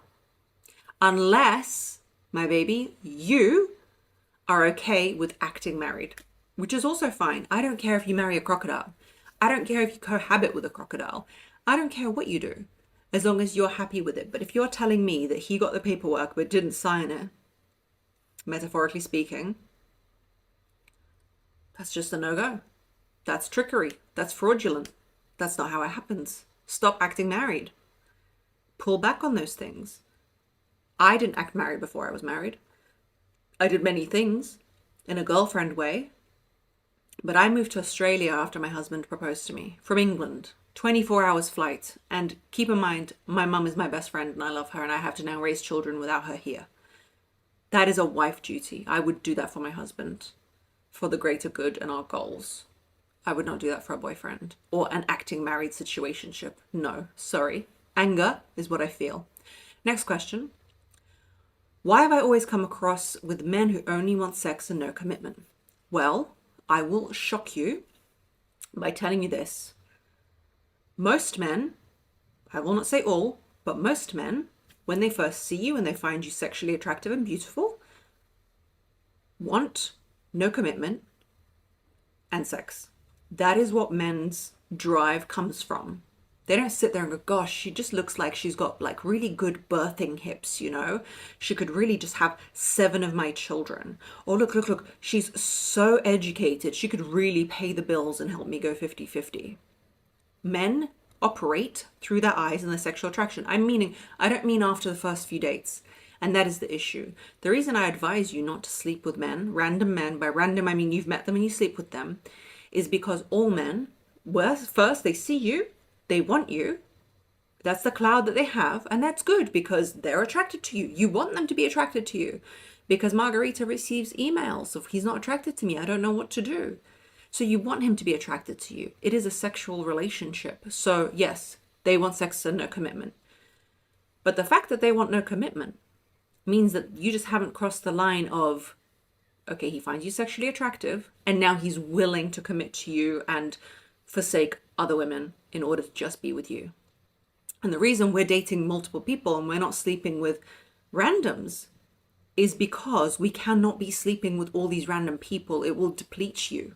Why? Because you will get attached. You will get attached to Tom, Dick, and Harry. You will get attached to these random men. And you'll be asking, why do they not want commitment? You should even know that. Okay, you find me sexually attractive, you find me attractive, and you find me attractive. Everybody finds me attractive, potentially, right? Not everybody finds you attractive. Not everybody finds me attractive. We don't even need to know about that, right? But we're dating people who find us attractive. Now, the one that is going to rise, the cream that's going to rise to the top, is going to be the one who wants the commitment. Because you don't even need to be asking them if they want commitment. That should be something that they ask. So just date, get to know people. Yes, they will all find you attractive, but you do not give them any other treatment than that of somebody you know. Go for a coffee with them. Go for dinner with them. Do not be sleeping with these people who are not ready for commitment, because the way you convert attraction to commitment is by them first getting to see you, not get the sexual satisfaction from you that makes you just a byproduct of their life. And then they actually have to actively get to know you, and then they actually like you, and then they think, crikey, I want a commitment to her. Next question. Long-term marriage, 12 years, how to rebuild the spark and keep it fun. My love, there is a 2.5-hour masterclass on www.margaritanazarenko.com called the Polarity Masterclass. of 20 steps of how to keep the spark alive in a long-term relationship and how men work and what to say to him and what not to say to him and how to act and how not to act. Go there. Check that out. Partners with different love languages, how to make it work. Very easy. I think most partners have different love languages, and it's something I used to butt my head against when I first met my husband. My love language is gift giving not because I'm a bougie cat, but because that's how my mum used to give love to me. She used to, and I do it to my son now. It's just like what we do. She used to buy me this, buy me that, buy me the other thing. And keep in mind, my mum was a single parent in a foreign country, but she still was like, I'll find you a shell on the beach, when we didn't have much money. It was like the act of gift giving. And I always try and explain this to people who do the 5 love languages. If you don't know your love language, by the way, go on to 5lovelanguages.com or whatever that website is called. Just give it a Google, ask Uncle Google, and he will tell you which one it is. And you look through it. But the thing that people mistake about gift giving isn't about going out and buying the most expensive thing. No, my friend, that is not what we're talking about here. Gift giving is walking through the petrol station and seeing that lollipop that person likes because it's Hubba Bubba and they said they grew up in a certain country where they had it all the time, and being like, boom, I'm going to get that for them. To me, it's the little tiny things that make you feel, and gift giving can even be free. I can be like, oh, you like my earrings I'm wearing? Here, have them. That's gift giving. Oh, you like this thing in my house? Here, have it. It's a very cultural thing for me, I think, also. So my love languages is words of affirmation and gift giving. It used to be quality time. And I've since not changed. I've since become more comfortable with my own company, I would say. And I've become more interested in my company. And I've started to focus more on my own self-development and the development of my work. And so that's taken a bit of a back burner. And also I've had a child. That means every free minute I get to myself, I'm like, free minute to myself. Yes, give it to me. So for me, it's those things. For my partner, it was acts of service and physical touch. What you need to understand is once you understand your partner's love languages, you need to know that me giving a gift to my husband, for example, and then telling him how amazing he looks is not going to move the love needle for him. So if you care about your partner, you just need to speak in their language. It's like learning a different language. So if I want my husband to feel loved, I will do an act of service and physical touch. That's how he feels loved. So you need to find out how that person feels loved and just apply that. It's not rocket science, but it's willingness to learn about your partner. What makes a man stay with a woman for a long time or a lifetime?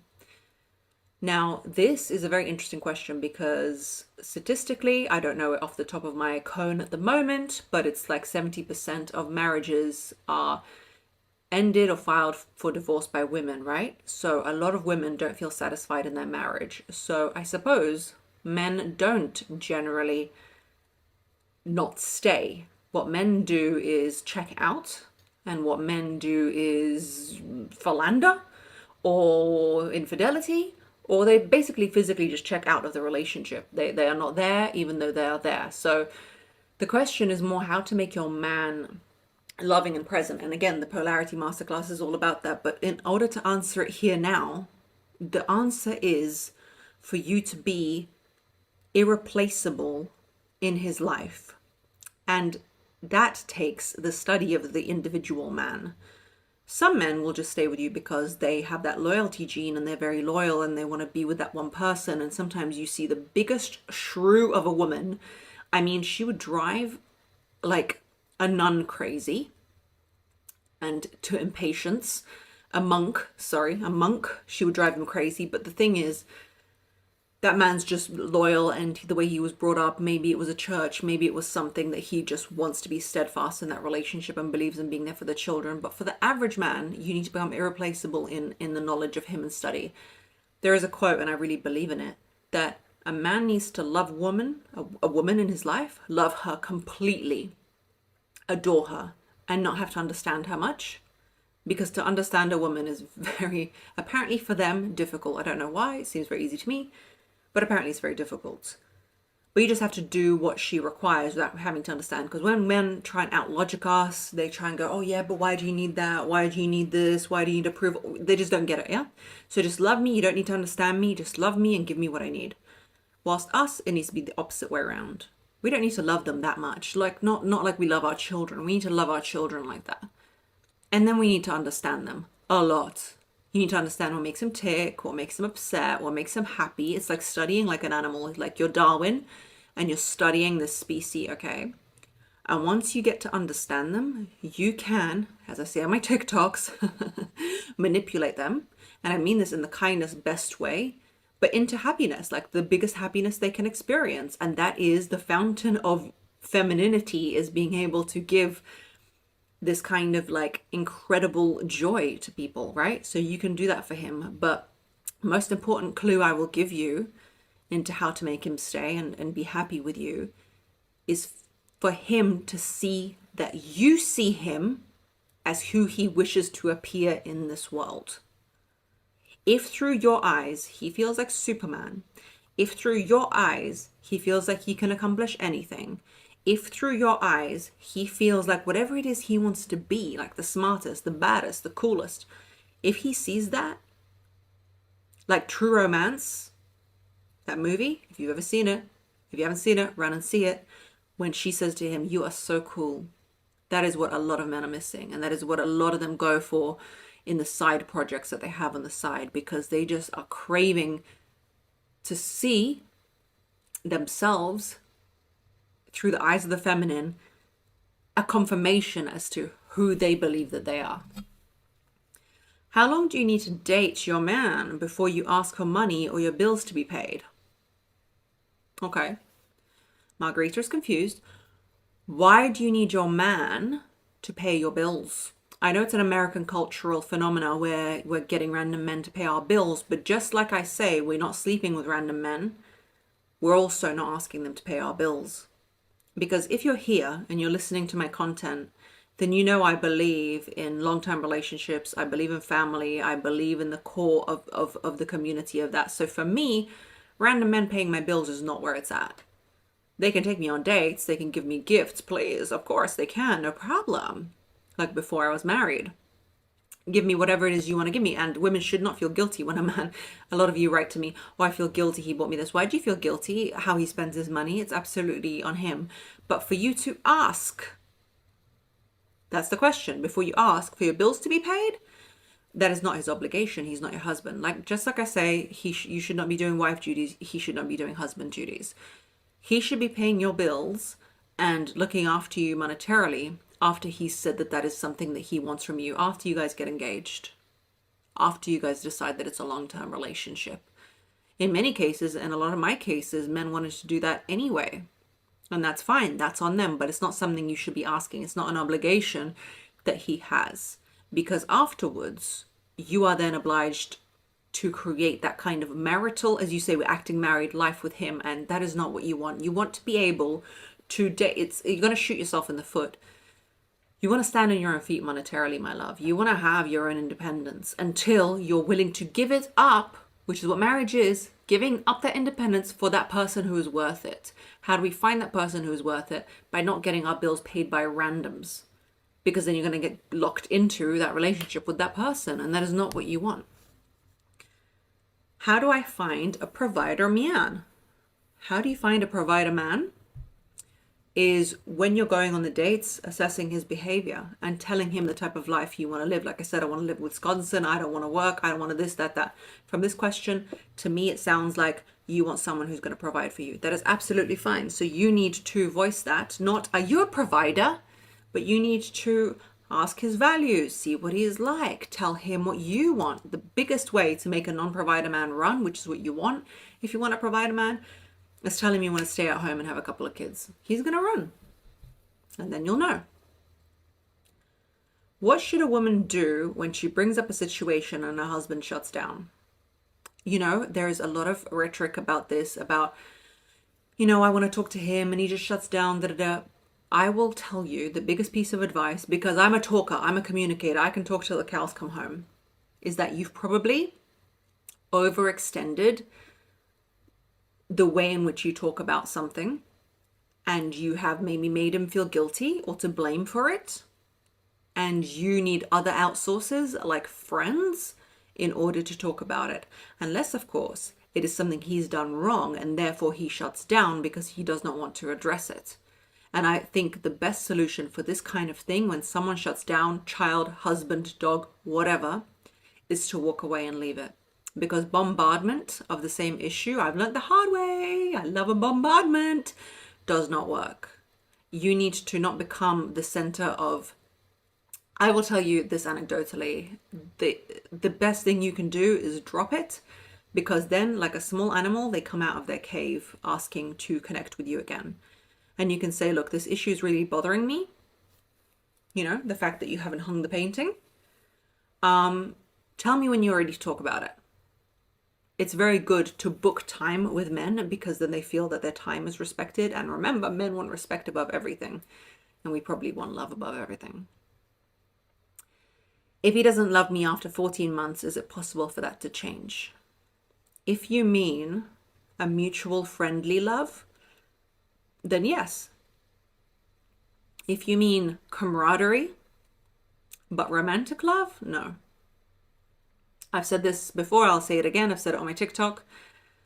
You cannot outwork, outperform, outsource, or outdo a man into loving you. Being is the center of feminine energy and doing is the center of masculine energy. And they just need to fall for you. And you will have a much better life with a man who simply has fallen for you straight away. I want that for you deeply. I don't know you, Selena, but I want that for you deeply. I don't want you to convince a Tom, Dick, and Harry to love you after 14 months, because that is not the life you want. That is a life of pain and suffering. Engagement ring, marriage ring, and suffering. You don't want that. It's going to be, man's got to really love you and really want you, because they will traverse mountains in order to make you happy. Is it possible to maintain feminine energy while working hard and being busy? Yes, it is.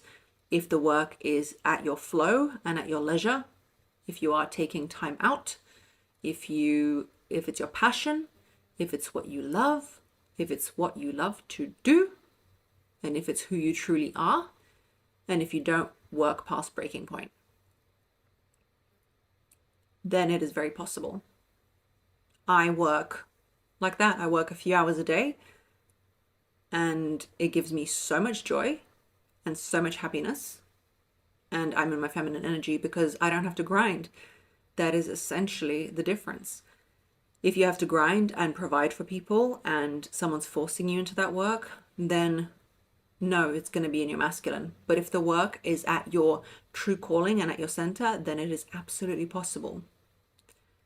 Thank you for listening to this episode. I love these. Let me know if you love them too, or if you love the more one theme, 5 ways to do this episodes. And soon I am hoping I'm going to have guests. Let me know how you feel about that too. Hi, let's talk about, you are stepping into your feminine energy. You've understood the benefits of it, and now you want him to step into his masculine. What does that mean? Where do we go with that? Where do we go from here? And why would you even want that? The first thing to keep in mind is, if you are thriving in your feminine energy and you want him to step into his masculine, but you met him while he was in his feminine energy, then there is 2 things that could happen. Thing number 1 is he follows you and resonates with your new femininity and just explodes in, happiness because he wants to thrive in his masculine also. Or the second option of what could happen is that he is not down for it. He might be in his feminine energy because it's more comfortable for him, because that's where he thrives. And so in doing this, one of 2 things could happen. You could have the best, most bombastic relationship of your life with both of you, with your balanced polarities, or you could end up 2 people in your feminine energy, and that's a disaster, because you're just going to repel each other. It's like magnets. So knowing that, going into this video. That is the first thing. And the second thing is this: you cannot force anybody to do anything. It's like a diet. You want to change your diet, you want your partner or your spouse to also do that thing, it's on them. The best thing you can do is probably inspire them through doing it yourself and them seeing the changes in you. Do not come and say, look, babe, I've decided to be my feminine energy. You need to man up, get into your masculine right now. Don't do it, baby. Don't do it. It's not going to go down well. You stay on your journey and let him go on his. You cannot force him. But as women, we can't deny that we do crave it. We crave it. So this is the video for you. If you've realized you crave it and you have enough insight and forethought to know that maybe some of the actions that you are taking are stopping him from being in his masculine energy. So let's go through those and discuss what we can do to help him shift. The first and most important thing and the hardest thing to get around is control. There is toxic masculinity that everyone goes on about online. I mean, it's talked about till the cows come home. We know exactly what it is. You know, patriarchy, the works. But what is toxic femininity?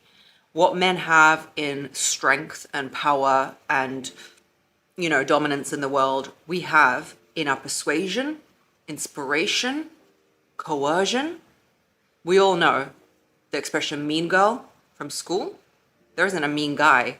He could be a bully, but it's usually one, and he's usually an outsider. But a mean girl, a group that could just destroy your reputation or make you gaslight you, think you're something that you're not, we have this influence on the men that we are with. And by you controlling him constantly and trying to tell him what to constantly do, you are using that dark, negative feminine power in order to convince him that he is not capable. You need to understand that by constantly pushing in his face that he's not capable, have you done this? Have you stacked the shelf? Have you done this? Have you done this? You are forcing him into incompetence. And yes, there is fake incompetence in the world, but I'm talking to you because you're the woman watching this. So I am trying to help you. If I was talking to him, I would tell him another set of things that would help him. But this is for you. You cannot keep pushing somebody into believing that they do everything wrong and that they need to be controlled and essentially mothered and still expecting them to step up. There needs to be a transitional period where you just let go and you stop. And one of two things could happen. He could step up to the plate and get into his masculine and lead, or you'll realize that both of you are just sitting there and nothing happens. But you need to give it a month. You need to give him space to realize that, hey, I've got an opportunity now. I can really expand what I want to do. Who am I without her telling me exactly what to do? Who am I without her planning, without her being in her masculine? Where's the masculine energy coming from? That is the first step.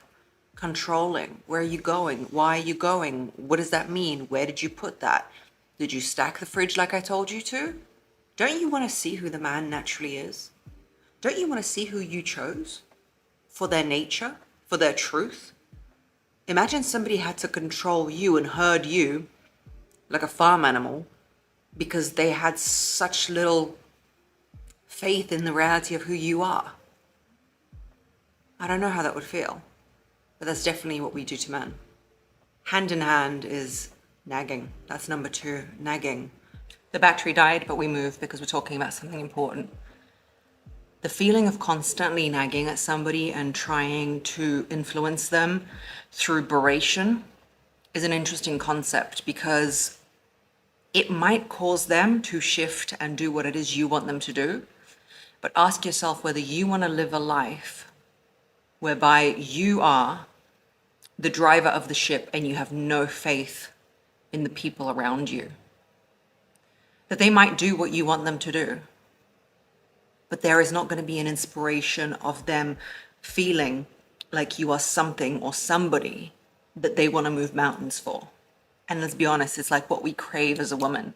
That's why nagging feels so bad. When you're at work, let's say when you're in your masculine energy and you're running an office or a team, you might feel quite powerful when you're like, right guys, this is what we're going to do. I don't want to see you guys slacking. Come on. You don't feel bad about yourself at the end of the day. You don't feel like an energetic shittiness, let's put it that way.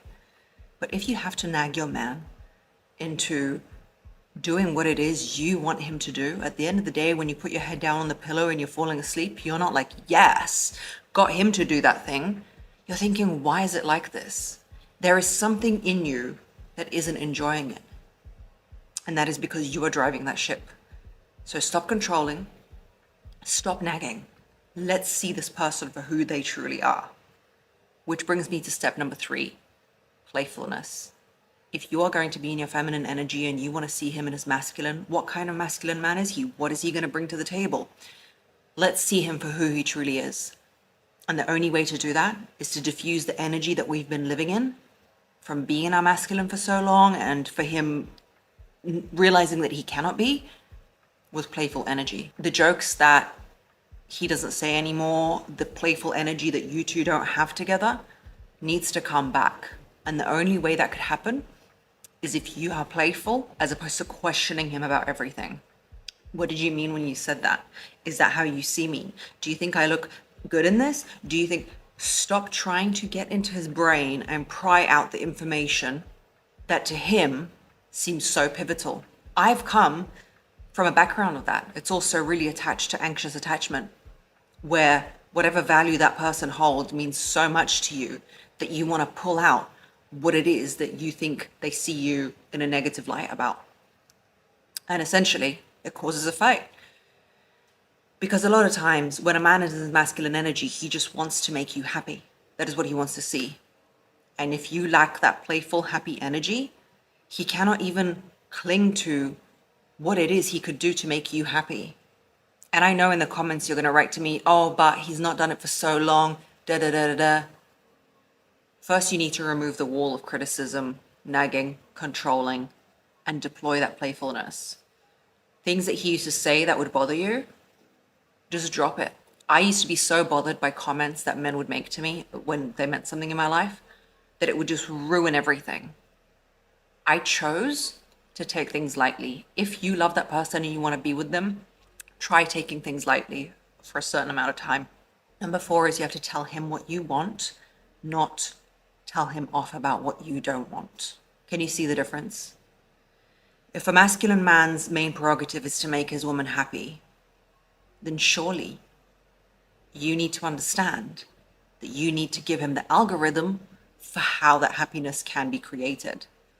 It's like any plant. If he is the gardener and you're the flower, it makes him happy to see you bloom, and it makes the feminine happy to be cared for, watered, provided for, etc. You need to give him the steps, like the pamphlet to that plant. You need to give him that pamphlet. So as opposed to telling him off when he does something wrong, I want you to try saying, I love it when you this. I love it when you took me, to that barbecue restaurant. I don't know, from the top of my head. I love it when you give me small gifts. It's not going to shift straight away, but try it. Try telling him the manuscript of how to make you happy. One sentence and just leave it randomly. I love it when you put gas in my car. It's so helpful. When you live in a family life, and family life is in like you both looking after children, you're both managing the household together, we intrinsically do a lot more. We notice a lot more. We see other people's needs a lot more. As a blanket statement, not everyone's the same, but let's just go with it. We're always there. Sometimes it's hard to tell him what it is we love because we're like, well, surely he should know. But often they're not as emotionally intelligent as we are. I'm just trying to give you the manual to make you happy. As in you watching this, I want you to be happy. And sometimes you have to come over your own hurdles and push through your own obstacles in order to do so. I had them too. I was all about, yes, but he should know, and why should I tell him? And I tell him, give him the pamphlet. Number 5 goes hand in hand, is admire his actions, not his looks and his, like, oh wow, you've got such green eyes. Great, he's got green eyes. Admire his actions, current and previous. If you want him to repeat actions more and do them, you need to be the witness. The feminine witnesses the masculine's efforts, and the feminine puts boundaries. So when he does something you don't like, don't go on about it. Say it once, that's it. I don't like that. Remove yourself from the situation if you must. I get a lot of you asking me what to do if a man, I don't know, raises their voice at you. You need to remove yourself from that situation. A boundary is a boundary. Your boundaries have to be very, very strong. But at the same time, you need to admire his actions. You need to be the mirror through which he sees himself. Because biologically, women are the choosers of the men. Animal kingdom, us, biology, everything. We choose the men. We say, yep, I rate this highly. I'm going to marry him, as in like sleep with him, mate with him, have kids with him, because I rate the qualities that he has highly. And at some point we stop. So if you want him to be in his masculine energy, voice those things. It might feel cheesy. I love it that you always look after us as a family. I love it that you plan this date, you know? Voice it. Admiration. I think a strong point to make is number 6 is understand your way isn't always the best way. If your way was the best way, then maybe we should all just marry ourselves. There is a reason we get with the person that we get with. There is something he's got to teach you. It's not possible that you know the right way about everything. I like to stick in my own lane. And if you want your man to step up in his masculinity, you need to give him open fields in areas of your lives. You cannot be the CEO of every department. There needs to be an essence of letting go. A good thing to ask yourself is, if you are worried at this point that nothing will ever happen, I think scarily enough, it's very important to ask yourself why you chose the man that you chose. And it's very important to do this exercise of letting go of control and letting him step into his masculine, because it's almost pivotal and vital to find out who it is that this person is at the end of the day. What is this matchup? Why have I started not to trust him? Is it me or him? Is it me that feels the need to mother him and all these things? You need to remember why it was that you found him so inspiring. Why did you choose him? Most of the time, people go, oh, he was like this, but now he changed and he doesn't anymore. So he got ruined with you. He was ruined with you. That's interesting. Was it time? Is he like spoiled milk? Did you just get spoiled? Or is it the atmosphere? I don't know. Very important. Number 7 is the light of focus should be on the feminine in the relationship. You should be focused on you, and then he'll be focused on you. It's almost like you dictate the nature of how the relationship goes. Now, just because you focus on yourself doesn't mean every single man in the world will focus on you, but it certainly will do one of two things. If you focus on you, your progress, your passions, what you love in life, you will be like a magnet to people who want to be around you. So if he already loves you and wants to be with you, you are going to be like a beacon of shining inspiration to him, where he's just trying to get into your life. It's a proven hypothesis that when women focus on themselves and can make themselves happy, men almost want to compete with the happiness that you're having from somewhere else. And I put that bluntly and almost very dramatically, but people are more attracted to people who are already happy, not people who are miserable and needy and want something from them. And if you truly are miserable and needy and there is some issue like that, then therapy is the thing that you need to do for yourself. You need to focus the light of self-improvement, of self-love, of everything about yourself, and stop focusing on him. You cannot have time to think about, why didn't he text me back? What is he thinking about doing with me? If you're thinking about that so much, you're in that driving masculine energy, or you're in a negative feminine energy. It's a wounded feminine, like he's going to abandon me and all these things. You need to work through it. I have a video about how I changed my attachment style, and you can watch it. Maybe it will help you. And it needs to be self-work. If you want him to be in his masculine, you need to literally, if it's a spotlight, direct the spotlight onto yourself, not on him. Because when you're directing the spotlight on him, you're forcing him to be in his feminine. He's the important one. What does he want to eat? What does he want to do? What do you want to do? What do you want to eat? Who are you, baby? Who are you is the important question. How is he supposed to love you and admire you when you've become a grey, empty shell of nothingness? When you've become a fan of him? What can he admire? There's a reason that goddesses are worshipped, because she's the goddess of something, right? If you look at mythology, she is the goddess of something. If she was the goddess of nothingness, how could he worship her? Number 8, If you praise someone for something that they are, they will become that. And if you penalize for something that you think somebody is, they will become that. It is a self-fulfilling prophecy. It's exactly along the same lines as manifestation. Everyone has good in them, okay? Everyone that you would choose in your life, okay? I'm hoping. Some people are, I don't even understand how some people exist in this world with the things they do, but let's just say the partner you chose has good in them. Start to notice it. Start to praise it. Start to speak light into it. Start to speak word into it. Start to really admire them. Start to believe it in your core, like manifestation, like when you start to believe in something for yourself and then you can bring it into your life. You need to start to see beauty in your partner and have faith and belief in them. You almost need to deploy that in order to see what happens. People can really thrive when somebody truly believes in them and praises them and sees beauty in them, especially when it's a feminine to a masculine, when she sees what he can do, when he sees his potential. Hence the wording of every great man, there's a great woman behind him. And I know it's been twisted into like, oh, why is she behind him? She should be in front. Sure, it works both ways. But I believe that I can almost speak light into the partner that I'm with in order for them to excel more. So many times that it happens that men exceed expectation. I think many people have spoken about it. Barack Obama, if he didn't have his wife, he wouldn't be where he is. You need to start seeing the goodness in him for that goodness to be created. And you know yourself, when somebody sees goodness in you, when somebody says to you, I know you'll be there for me because you're that type of person, it's much more inspiring to be there for them, as opposed to if they say, yeah, I don't know if you'll turn up, whatever, if you let me down, you let me down. You yourself know in your heart as a human being which person you'd be more inspired to be there for.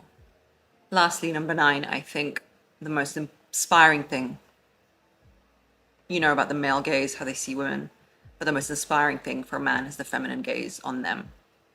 It's almost like they can picture themselves as to who they're potentially going to be in this world, the type of man they can be, and the type of masculinity they can deploy through your eyes. And in order for him to feel that is, you need to show him that you need him. We've been told a lot not to do that because in our society, what's celebrated is independence. You can be by yourself. You can spend time by yourself. You don't need other human beings. You should be able to be a man and a woman and your own best friend and literally just sitting in your house behind your white picket fence and be alone. You don't even need to have children. You don't need to have a pet. Nothing. That's just you.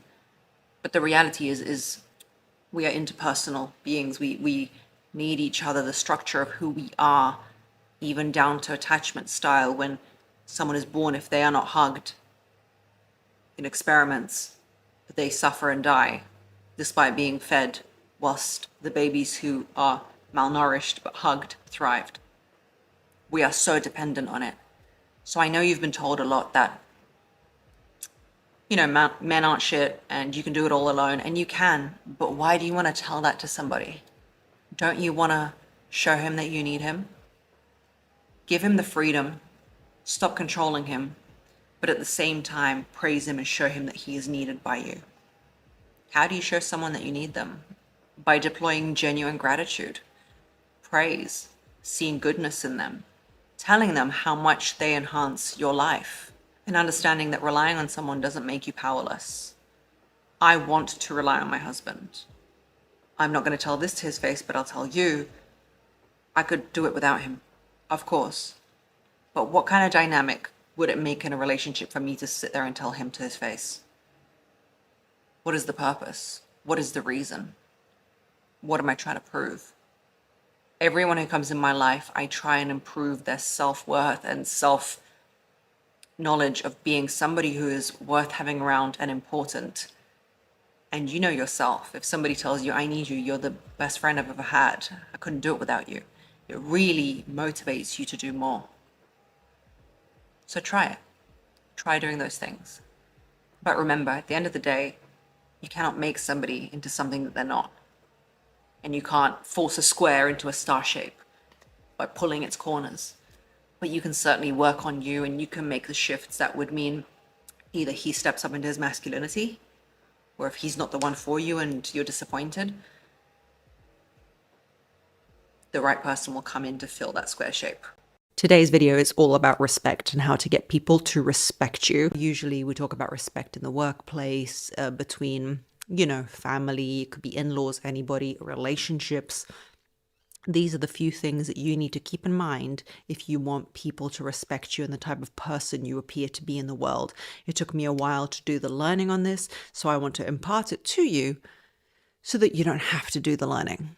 The first most important thing about getting someone's respect is understanding that you will not try and cultivate someone's respect. You cannot go around saying, I want respect. You've got to respect me. You've got to understand what I say. There's this notion that we get into that we've got to demand respect from people, and that is not how you get respect. People who are actually respected are quiet in the way that they move in the world. They gain respect from being a respectable person. They are somebody who deserves that respect. People who go around putting their hands on their hips, the typical Karen, does not get respect in the world. You cannot demand respect. You cannot tell people to respect you. In fact, the more you barrage people and nag people with how much respect you want, the less respect you get. Have you ever seen somebody who demands respect like a teacher or a Karen or a mum? Those like really dowdy mums who are like, respect me in my home. People don't respect them. People just don't respect them. Next part you need to understand is, are you respectful? Are you respectful of others? Are you respectful in the way you conduct yourself in the world? Do you prioritize people's time? Are you efficient? Are you a person of your word? Do you honor what you say? Do you stick to what you're going to do? If you are not respectful, then you will not get respect either. It's a like for like situation. Number 3, and one of the most important, is when somebody does disrespect you, instead of yelling at them that they've disrespected you, you must distance yourself. A person who has respect from others in this world, and this especially applies to relationships, ladies, if he's not respecting you, your time, your boundaries, who you are in this world, then you must pull back. You must pull back your energy. You must pull back your attention. You must pull back your time. You must pull back all those things, as opposed to berating him and telling him in monologues and soliloquies and text messages and pigeons and writing it in the sky. You must pull back your energy. That is the only way that you will gain respect in this world. Number 4 is you must act like somebody who deserves respect. You need to model yourself on somebody.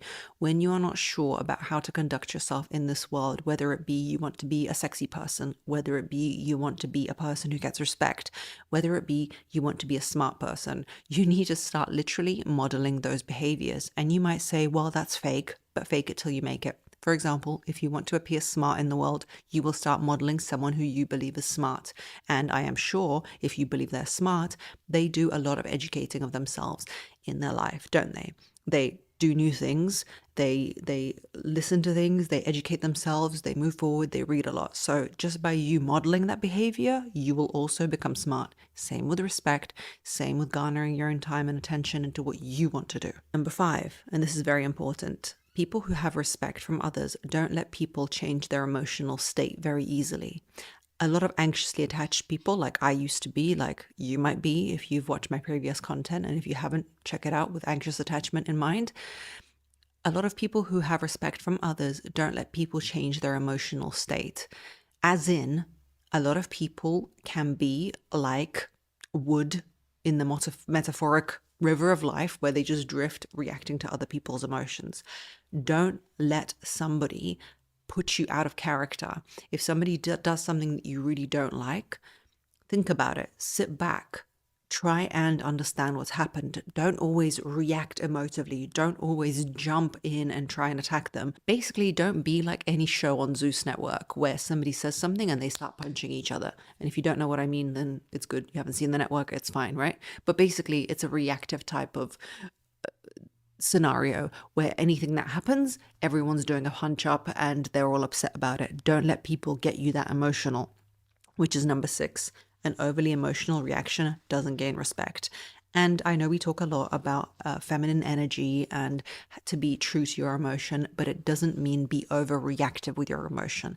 It doesn't mean jump down people's throats. It doesn't mean go ballistic and crazy at people. It just simply means don't react over emotionally. Give it a pause, give it a beat. Always remember when someone does anything to give it a pause, because you can still react in the way that you wanted to later, but you can't take a reaction back. Number 6 is don't try to be perfect. People who have respect are in no way under the impression that they are perfect people. They are just humans like you and me. They don't try and front. They don't try and be bombastic. They don't walk around trying to be something they're not. A lot of times we're sold this idea that people who are deserving of respect are perfect. They dress well, they look good, they do everything. No, people who deserve respect are quite vulnerable. They say when they're tired, they say when they can't do something, and that is something you need to aim toward. Number 7, people who have respect from others apologize easily. If you've done something wrong, apologize. It doesn't take anything away from you. If you're always defensive, if you're always trying to protect yourself and defend yourself, people won't respect you. You have to have some valor and bravery in terms of apologizing to others for something they may or may not have done, and that gives people respect of you. You admitting that you are wrong does not take away your respect.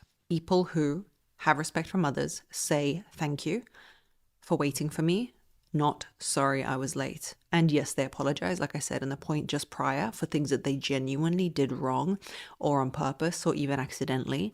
But especially if you're female now, and I've been talking about this to many people, even the publisher of my new book, The New Rules, if you haven't seen it, check it out. She said to me, don't apologize when I was saying I'm sorry for being late. And I wasn't even late. It was supposed to be arriving at 5:45. And I said, I'm sorry, I can't be early. And she said, women shouldn't apologize. And she is right, because we are culturally indoctrinated to constantly apologize. And that makes men in our lives not respect us as much. If you notice, men will say, thank you for waiting for me, as opposed to, I'm sorry, I was late. If you're a woman in a relationship, in a work scenario, try the thank you as opposed to the sorry, because it also has a nobility to it that you're thanking someone for waiting for you for 5 minutes, as opposed to always being internal and about yourself and apologetic when you really shouldn't be. If you want people to respect you, number 7, I think we're on number 7, is if somebody stands you up, or if somebody ghosts you last minute, or if somebody doesn't show up, don't change your plans very easily. And I don't mean it in a bad way, but like I said in many of my previous contents and videos and all these things, the key is to be hard to get but easy to be with. So if somebody cancelled on you, no problem. Don't berate them. Don't go off. Don't lose your cool. Just be as you were, but don't rearrange so easily. So if a guy's ghosting and he is rearranged last minute, don't be like, yeah, I'm available tomorrow. Yeah, I'm available next minute. Yeah, I'm available, at 2 a.m. the next day. No, don't do that. Be busy, be about your life, and fit him in, in 3 weeks' time. Number 8, don't be easily bored. Cultivate a life that's not boring. And by no means should you communicate to people that you're bored. Don't go around saying, oh, I'm so bored today. I was just chilling and then I'm so bored and I don't know what I'm doing. I'm so bored. People who are bored are boring. Okay, if you're bored, you're boring. Sorry, Nancy. But that's the truth, in my mind anyway. So don't admit to people that you're bored. If you are bored, cultivate something to do. Life is so short and so wonderfully like a spark, like a light in the night, like a star that just flurries and is gone. Don't be bored, and if you are, don't admit it. Number 9, don't always be available. Not on purpose. Like I said, be hard to get. By be hard to get, I mean it genuinely, like be hard to get, because your life is so full, fulfilled, and genuinely interesting. But be easy to be with. And number 10, don't always say yes. Should we go here? Yes. Should we go on this date? Yes. Do you want a tuna sandwich? Yes. Do you want to wear red? Yes. Why are you always saying yes? Be about your own self. Cultivate your own personality. Decide what you do want to do and what you don't want to do. Be a person who, if they say they like chocolate cake, but you make the best blueberry cake, make them a blueberry cake. Don't make them a mediocre chocolate cake, okay? Hello, gorgeous. This video, despite my recovering from the flu, you can hear it in my voice, but we are here and we're going to tell you some secrets about men, some things that they will not tell you, but I will tell you, because why would I keep it from you? I think the list might be 4 things, 5 things as they come to me, but I think it's time that I share those things with you. The first and foremost, number 1 thing, I think number 3 is going to be most shocking, but let's go with number 1, is that when you ask your man, or when you ask a man who's not just like your brother will probably tell you the truth, or maybe your dad, but when you ask your actual romantic interest how you look in something, or if you're the prettiest girl in the room, or, this is a good one, If he ever found any of your friends attractive, hold the phone, shut down the conversation, hang it up, do what you need. He will lie to you. Men will lie about this because, let's be honest, put yourself in his shoes. We all know what us as women we are like, and we don't want to hear the real answer to that question of, does my butt look big in that? I guess these days is, does my butt look small in that? We want the opposite. We want the big butt now, okay? We want to know that we look the optimum best. We're better than our friends. We're better than all the girls in the room. We look amazing in that dress. At best, the best thing you're going to get out of a guy is, do you prefer the green or the red dress? Try them both on. He will tell you the truth. But on a serious note, and jokes aside, don't ask men these questions. Don't ask men these questions for two reasons. Number one, you're not going to get the truth. And number two, and this is first and foremost and most important, is if you keep underlining your insecurities and my big nose and my fat lip and my weird shoulder and my ear sticking out, he's going to start noticing those things. And I don't know what game you're playing, but I'm playing the game of longevity. Like, if I want to be in a relationship with someone, I want them to think I'm a magical, incredible, exquisite unicorn for a long, long time.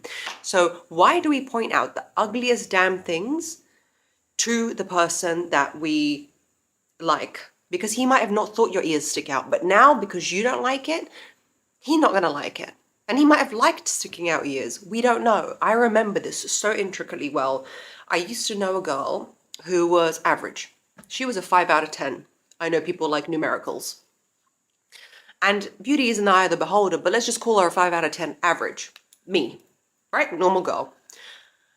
And I knew her when I was like maybe 15 years old. And I remember her walking into a bathroom with me, bathroom stall. We were like, I don't know, somewhere with our friends. And she looked at herself in the mirror. And because I was 15, 14, my brain was like, didn't find this weird. I was just observing her because I was a quieter person. She looks at herself and she goes, oh my God, I look so good today. Oh my God, this sweater or my lipstick or something. She was like complimenting herself. And I clocked her and I looked at her and I thought, yeah, I guess that sweater is really nice and it really does suit her. Fast forward a couple of weeks later, she said something in her comments like, well, you know how my hair is like really good texture and really nice. Well, because of that, I da-da-da-da-da. She kept dropping these comments and hints about how she's so good looking. I promise you, by the end of the year, of the end of our friendship, I was convinced that this girl was like a straight 10 out of 10, 9 out of 10. Now, I'm not telling you to go in with that attitude and voice out to people how good looking you are, but the opposite of that has the same effect. You need to have some kind of conviction in your good assets. You don't need to voice them because that can come across as conceited, but you do need to stop and curb asking people, especially the men that you like, whether you look bad or how do you compare to your friends and all that stuff. You're not going to get the truth. And the value of what you look like and all the beautiful things about you is actually going to go down from you keeping voicing this bullshit, which is not even true. It might not even be true how you perceive yourself. So just let it go. Don't ask those questions.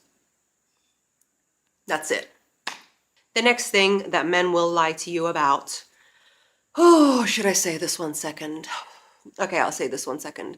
Women love with our ears and men love with their eyes. And I don't mean true passionate love as in like I've fallen in love with you and now I'll die for you. And you know, you look like a grizzly bear at this point and we're both 75 years old, but it is true love. That is true love and it's true romance.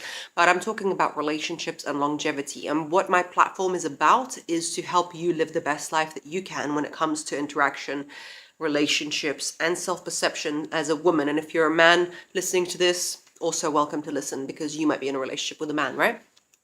So it also applies. Men love with their eyes, or they get interested with their eyes. So as much as he says he'll love you no matter what and no matter what you look like and no matter this one, that one, the other one, I'm not saying you need to be a certain weight, a certain height, a certain dimension, or a certain look. But there is a thing that comes with looking the way you were when you met him. I don't mean young, I don't mean hot, I don't mean like 25 years old, but I mean that there is some attraction in having self-esteem. A really interesting thing happens when you start to focus on yourself and your feminine energy. If you want to know more about feminine energy, look at my course, 20 Feminine Energy Principles. I condensed into a 2-hour masterclass what it means to have feminine energy. Okay, so check that out. But if you can deploy that kind of self-confidence and feminine energy, things fall into place. Suddenly you know how to wear your hair. Suddenly you know your body falls into the right weight frame for you. You might gain a few kilos if you're losing weight, or you might, you know what I mean, lose those kilos if you're trying to lose weight. It will balance out when your self-esteem is right. You want to look after yourself. You want to do your nails. You want to present yourself in a certain way. And as much as men say they'll love you anyway, they might love you, but they get attracted with their eyes. And sadly, or not so sadly, if there isn't a condition, and I'm going to say this like the auntie that loves you, if there isn't a condition that's really depleting you and you can't help it, I would focus on the attraction in your relationship with how you look, because that really, really means a lot to them. And I've been through things like hyperemesis. That's where you throw up 30 times a day when you're pregnant for 9 months. And listen, I did not feel like looking any kind of good, and I didn't, and that's fine. My husband loves me anyway, but I do notice when that effort and that relevance is put on the looks aspect, it moves the needle.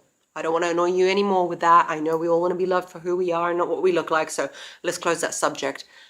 Number 3, controversial one. If he is friends with a woman who is not his colleague, who's not his realtor, who's not somebody who he has to meet because he, you know, needs to sell this drink and she is the distributor, it was either something that happened between them, or one of them is holding out that something might. It's very, very rare, and men, feel free to disagree with me in the comments, but I've heard this from men. So this list does not exist from me deciding it's true. This list exists of things that men lie because either I know and I see they lie all the time, like about the whole thing of like friends being attractive, or it's this one. Men generally are friends. Okay, let's put it this way. The female brain is attracted to things because of feeling, emotion, and human capacity. Male brain is attracted to things because of things. Now, that's not exclusive, 90 percentile, it's probably around there, 85% true. And sometimes men are feminine and sometimes women are masculine, but men are interested in things. So usually they'll be forming friendship groups because of things, the hobby they like, the things they like to do, and all that stuff. So if he's suddenly meeting Amanda for coffee for no reason, and they've got no business dealings, and they've got no hobby in common, let me tell you, there's interest in Amanda. That's just what it is. Now, what do you do with that information? What do you do with this information that I believe that men and women can't be friends, as in like, I'm not going to come home one day and say to my husband, oh my God, you know what? I met John at work. He seems like a really nice guy. We're going to go for dinner, get to know each other. Get to know each other. I cannot imagine if my husband came home and he was like, oh yeah, Jessica's really nice. No, she just started working with us. And I think, you know, I think me and her really get on. We should, I'm going to go hang out with her. It's normally in groups, like I would be there also, but anyway, each to their own. But I would say this, if you are vibing what I'm saying and you believe it to be true, which I know you do because me and you are friends, what should you do if he's now deciding to meet Amanda? What I always say is clock things and don't react, don't emote, and don't scream about it. If you have a partner who's putting himself out there to open himself to other women, you need to consider whether you want to be with him in the first place and in the last place or not. If he is doing those kinds of behaviors, there's a part of you that needs to simply understand it and understand what you're going to do with it. You screaming at him, you nipping it in the bud is only maybe going to nip this situation in the bud. And I always go for clear and concise communication and then decision making. You saw it, you don't like it, you say, listen, I don't believe in this kind of thing. It makes me very uncomfortable and I don't like it. If you love me or if you like me, you will understand and not do that. But if this is more important to you, you go ahead, but it just might not be for me. When he hears that, keeps going on with his behavior, it's up to you to understand whether that's the father of your children and that's the kind of relationship you want. But I would say if a man is telling you that it's just a friend, a lot of times it's not just a friend. Number 4, and last one, men will, when they meet you, and just in general, inflate things, and women will deflate things like body counts, anything. So when you meet a man and he's telling you he caught the biggest tuna out of anyone in Wyoming ever, because that's where he's from, or he built like the Golden Gate Bridge somehow, or he did this one, that one, or the other one, you know, you don't need to cut him down and say he's a liar. But I will say that sometimes when men say things to us that seem ludicrous and hurtful, for example, like, oh yeah, I was the one, like I've been with 275 women. Take it as him saying this.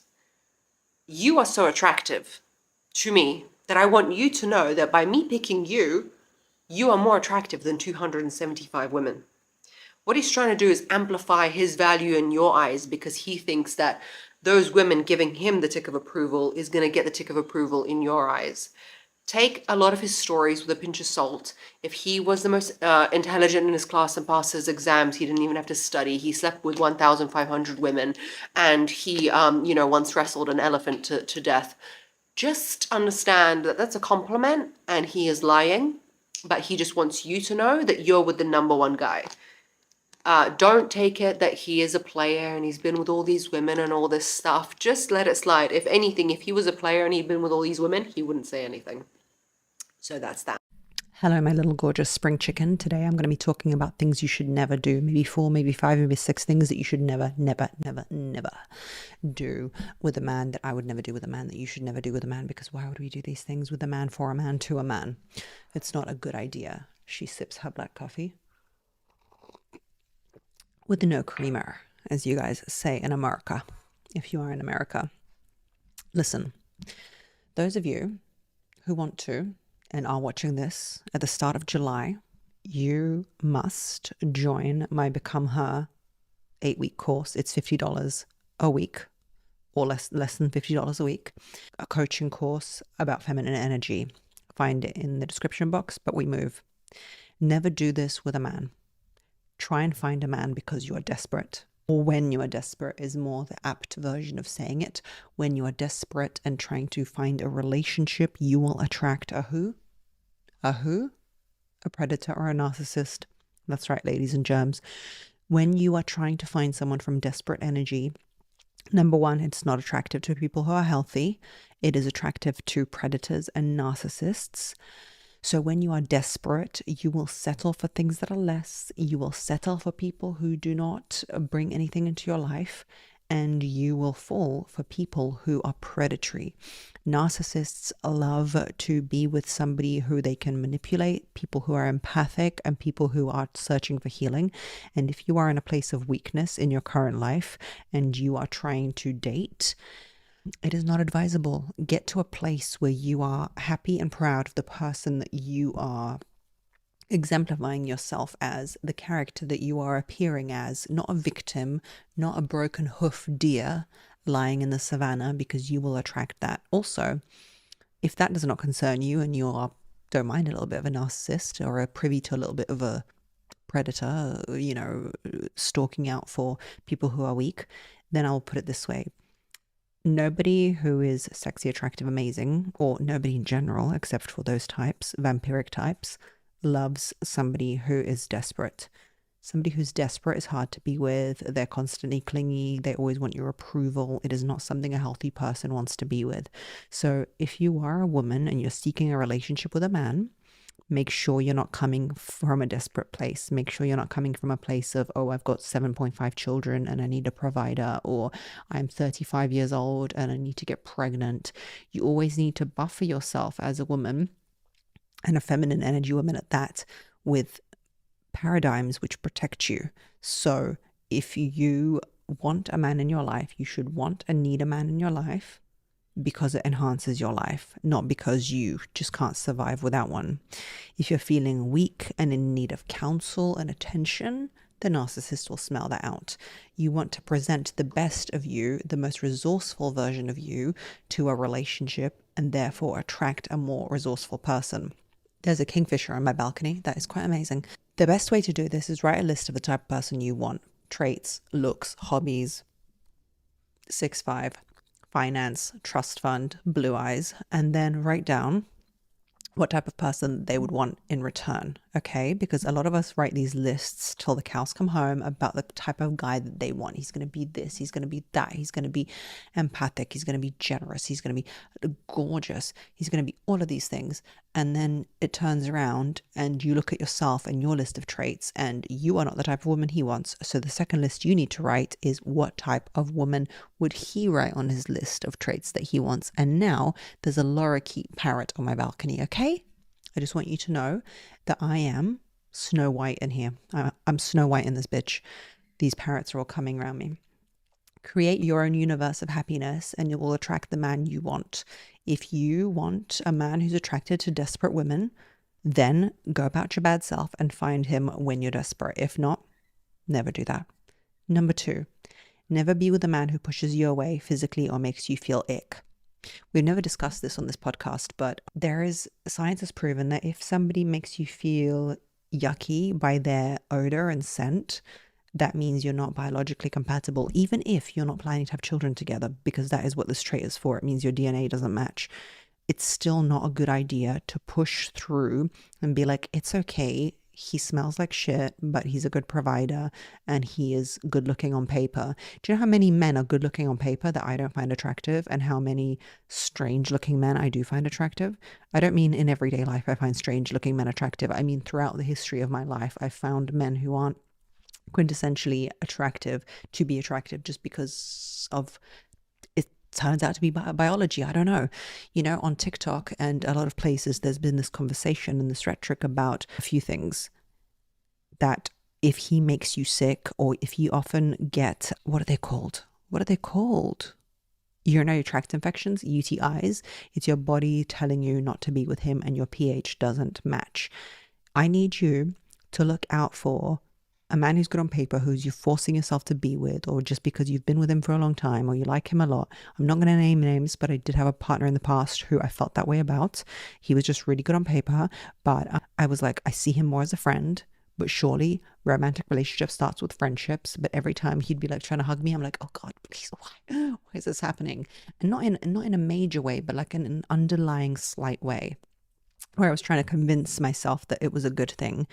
When another trait is, you might find him attractive and all might be gravy, but you start to get ugly around him. They say that you can tell how good a man treats his woman by how good or bad she looks around him. When you feel sick around him, when you get ugly around him, and by ugly I mean like disheveled, like not good, your skin is dull, your hair is dull, you're just not it, that might not be the one for you. Follow the ick, ladies. You need to follow the ick. It is the smell, their total package. Like, for example, I know this is a bit weird, but with my partner, I don't think he smells. It's like the most bizarre thing. And I asked him and he feels the same. He probably lied to me, but whatever.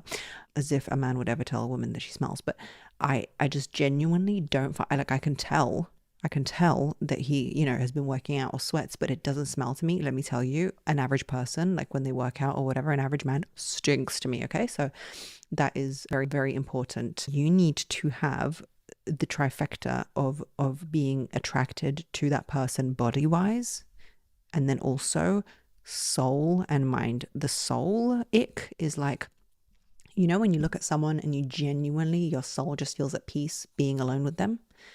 But the soul ick is like when you don't really want to be around them alone and you would rather be with other friends. That's like your soul's not at peace when you're around them. Like you're trying to look out the window, always trying to get out. And the mind connection is really important, when you can just bounce ideas off each other and it's like a mastermind and it's so exciting.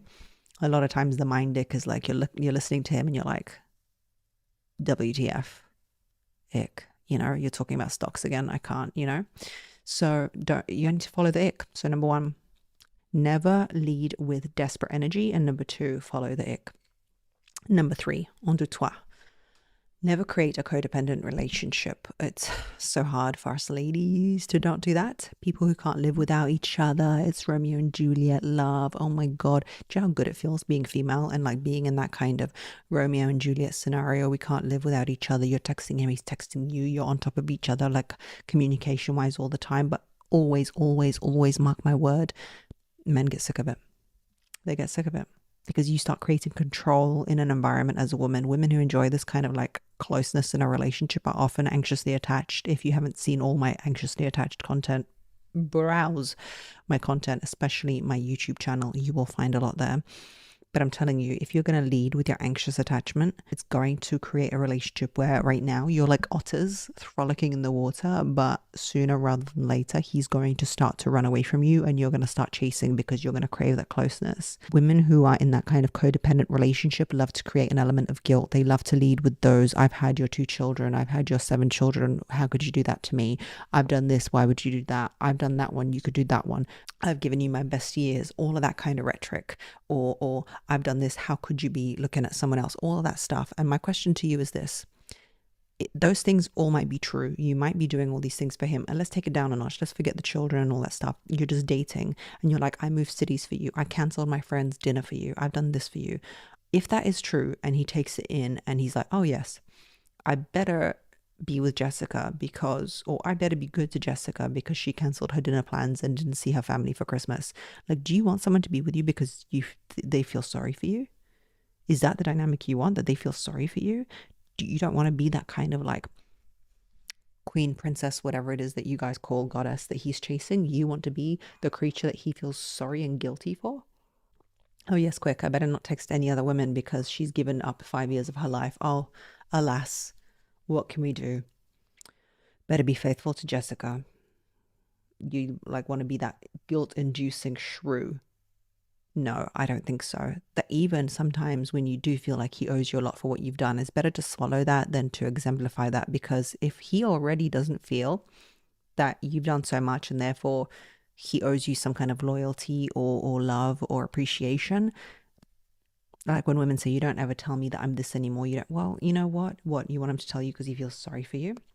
You need to have options in your life with or without him, and giving somebody freedom is the key. If you have options in your life of where you can go, people you can be with, things you can do, that's why you can never give up on centers that make you happy.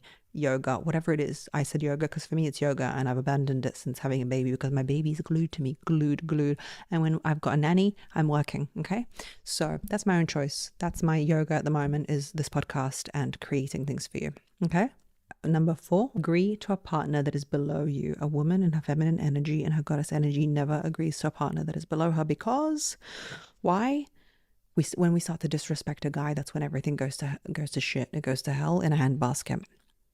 You need to really, really, really, really, truly respect the man that you're with, because that leads to a really healthy masculine feminine dynamic. It does not mean he's got to be rich. It does not mean he's got to be tall. It does not mean he's got to be whatever it is, blue eyes, trust fund. Yeah. It's just got to be something you respect. If you agree to be with a partner who is below you in your own concept, you will berate him. You will become a version of a person that nobody wants to be with. And it is about you. It is about your life story. It is about your love story. So you don't want to be that woman. Be in a partnership that degrades the both of you to unhealth and unsuccess is not the best idea. So you've chosen this man and you do not amplify each other, which is kind of like number 4.2, like an element of this concept. Okay, if you've chosen to be in a relationship where both of you sit on the sofa and don't encourage each other and just delve into comfort and ridiculousness and don't have accountability to each other, that's another version. Like choosing a relationship that is below you or denigrates how you look and act and feel and your success is not the one. You would rather, often in these types of relationships, have a Homer Simpson that is loyal to you with a beer belly than a man who is slightly out of your league. Like choosing a man who is not above you in some way and is below you is that Homer Simpson effect where you're like, oh my God, nobody would want this slob anyway. So I will just, he'll be loyal to me. It's from a point of, basically you'd rather have a Homer Simpson at home than somebody who is in any way out of your reach, because you just want that feeling of security and faithfulness and loyalty, and he's not inspiring you. You are not achieving new things. Sometimes inspiration comes at the cost of slight discomfort or slight feeling of unease, but it's worth it. Are you getting the worst of him because you are scared to push yourself to be with somebody who you actually admire?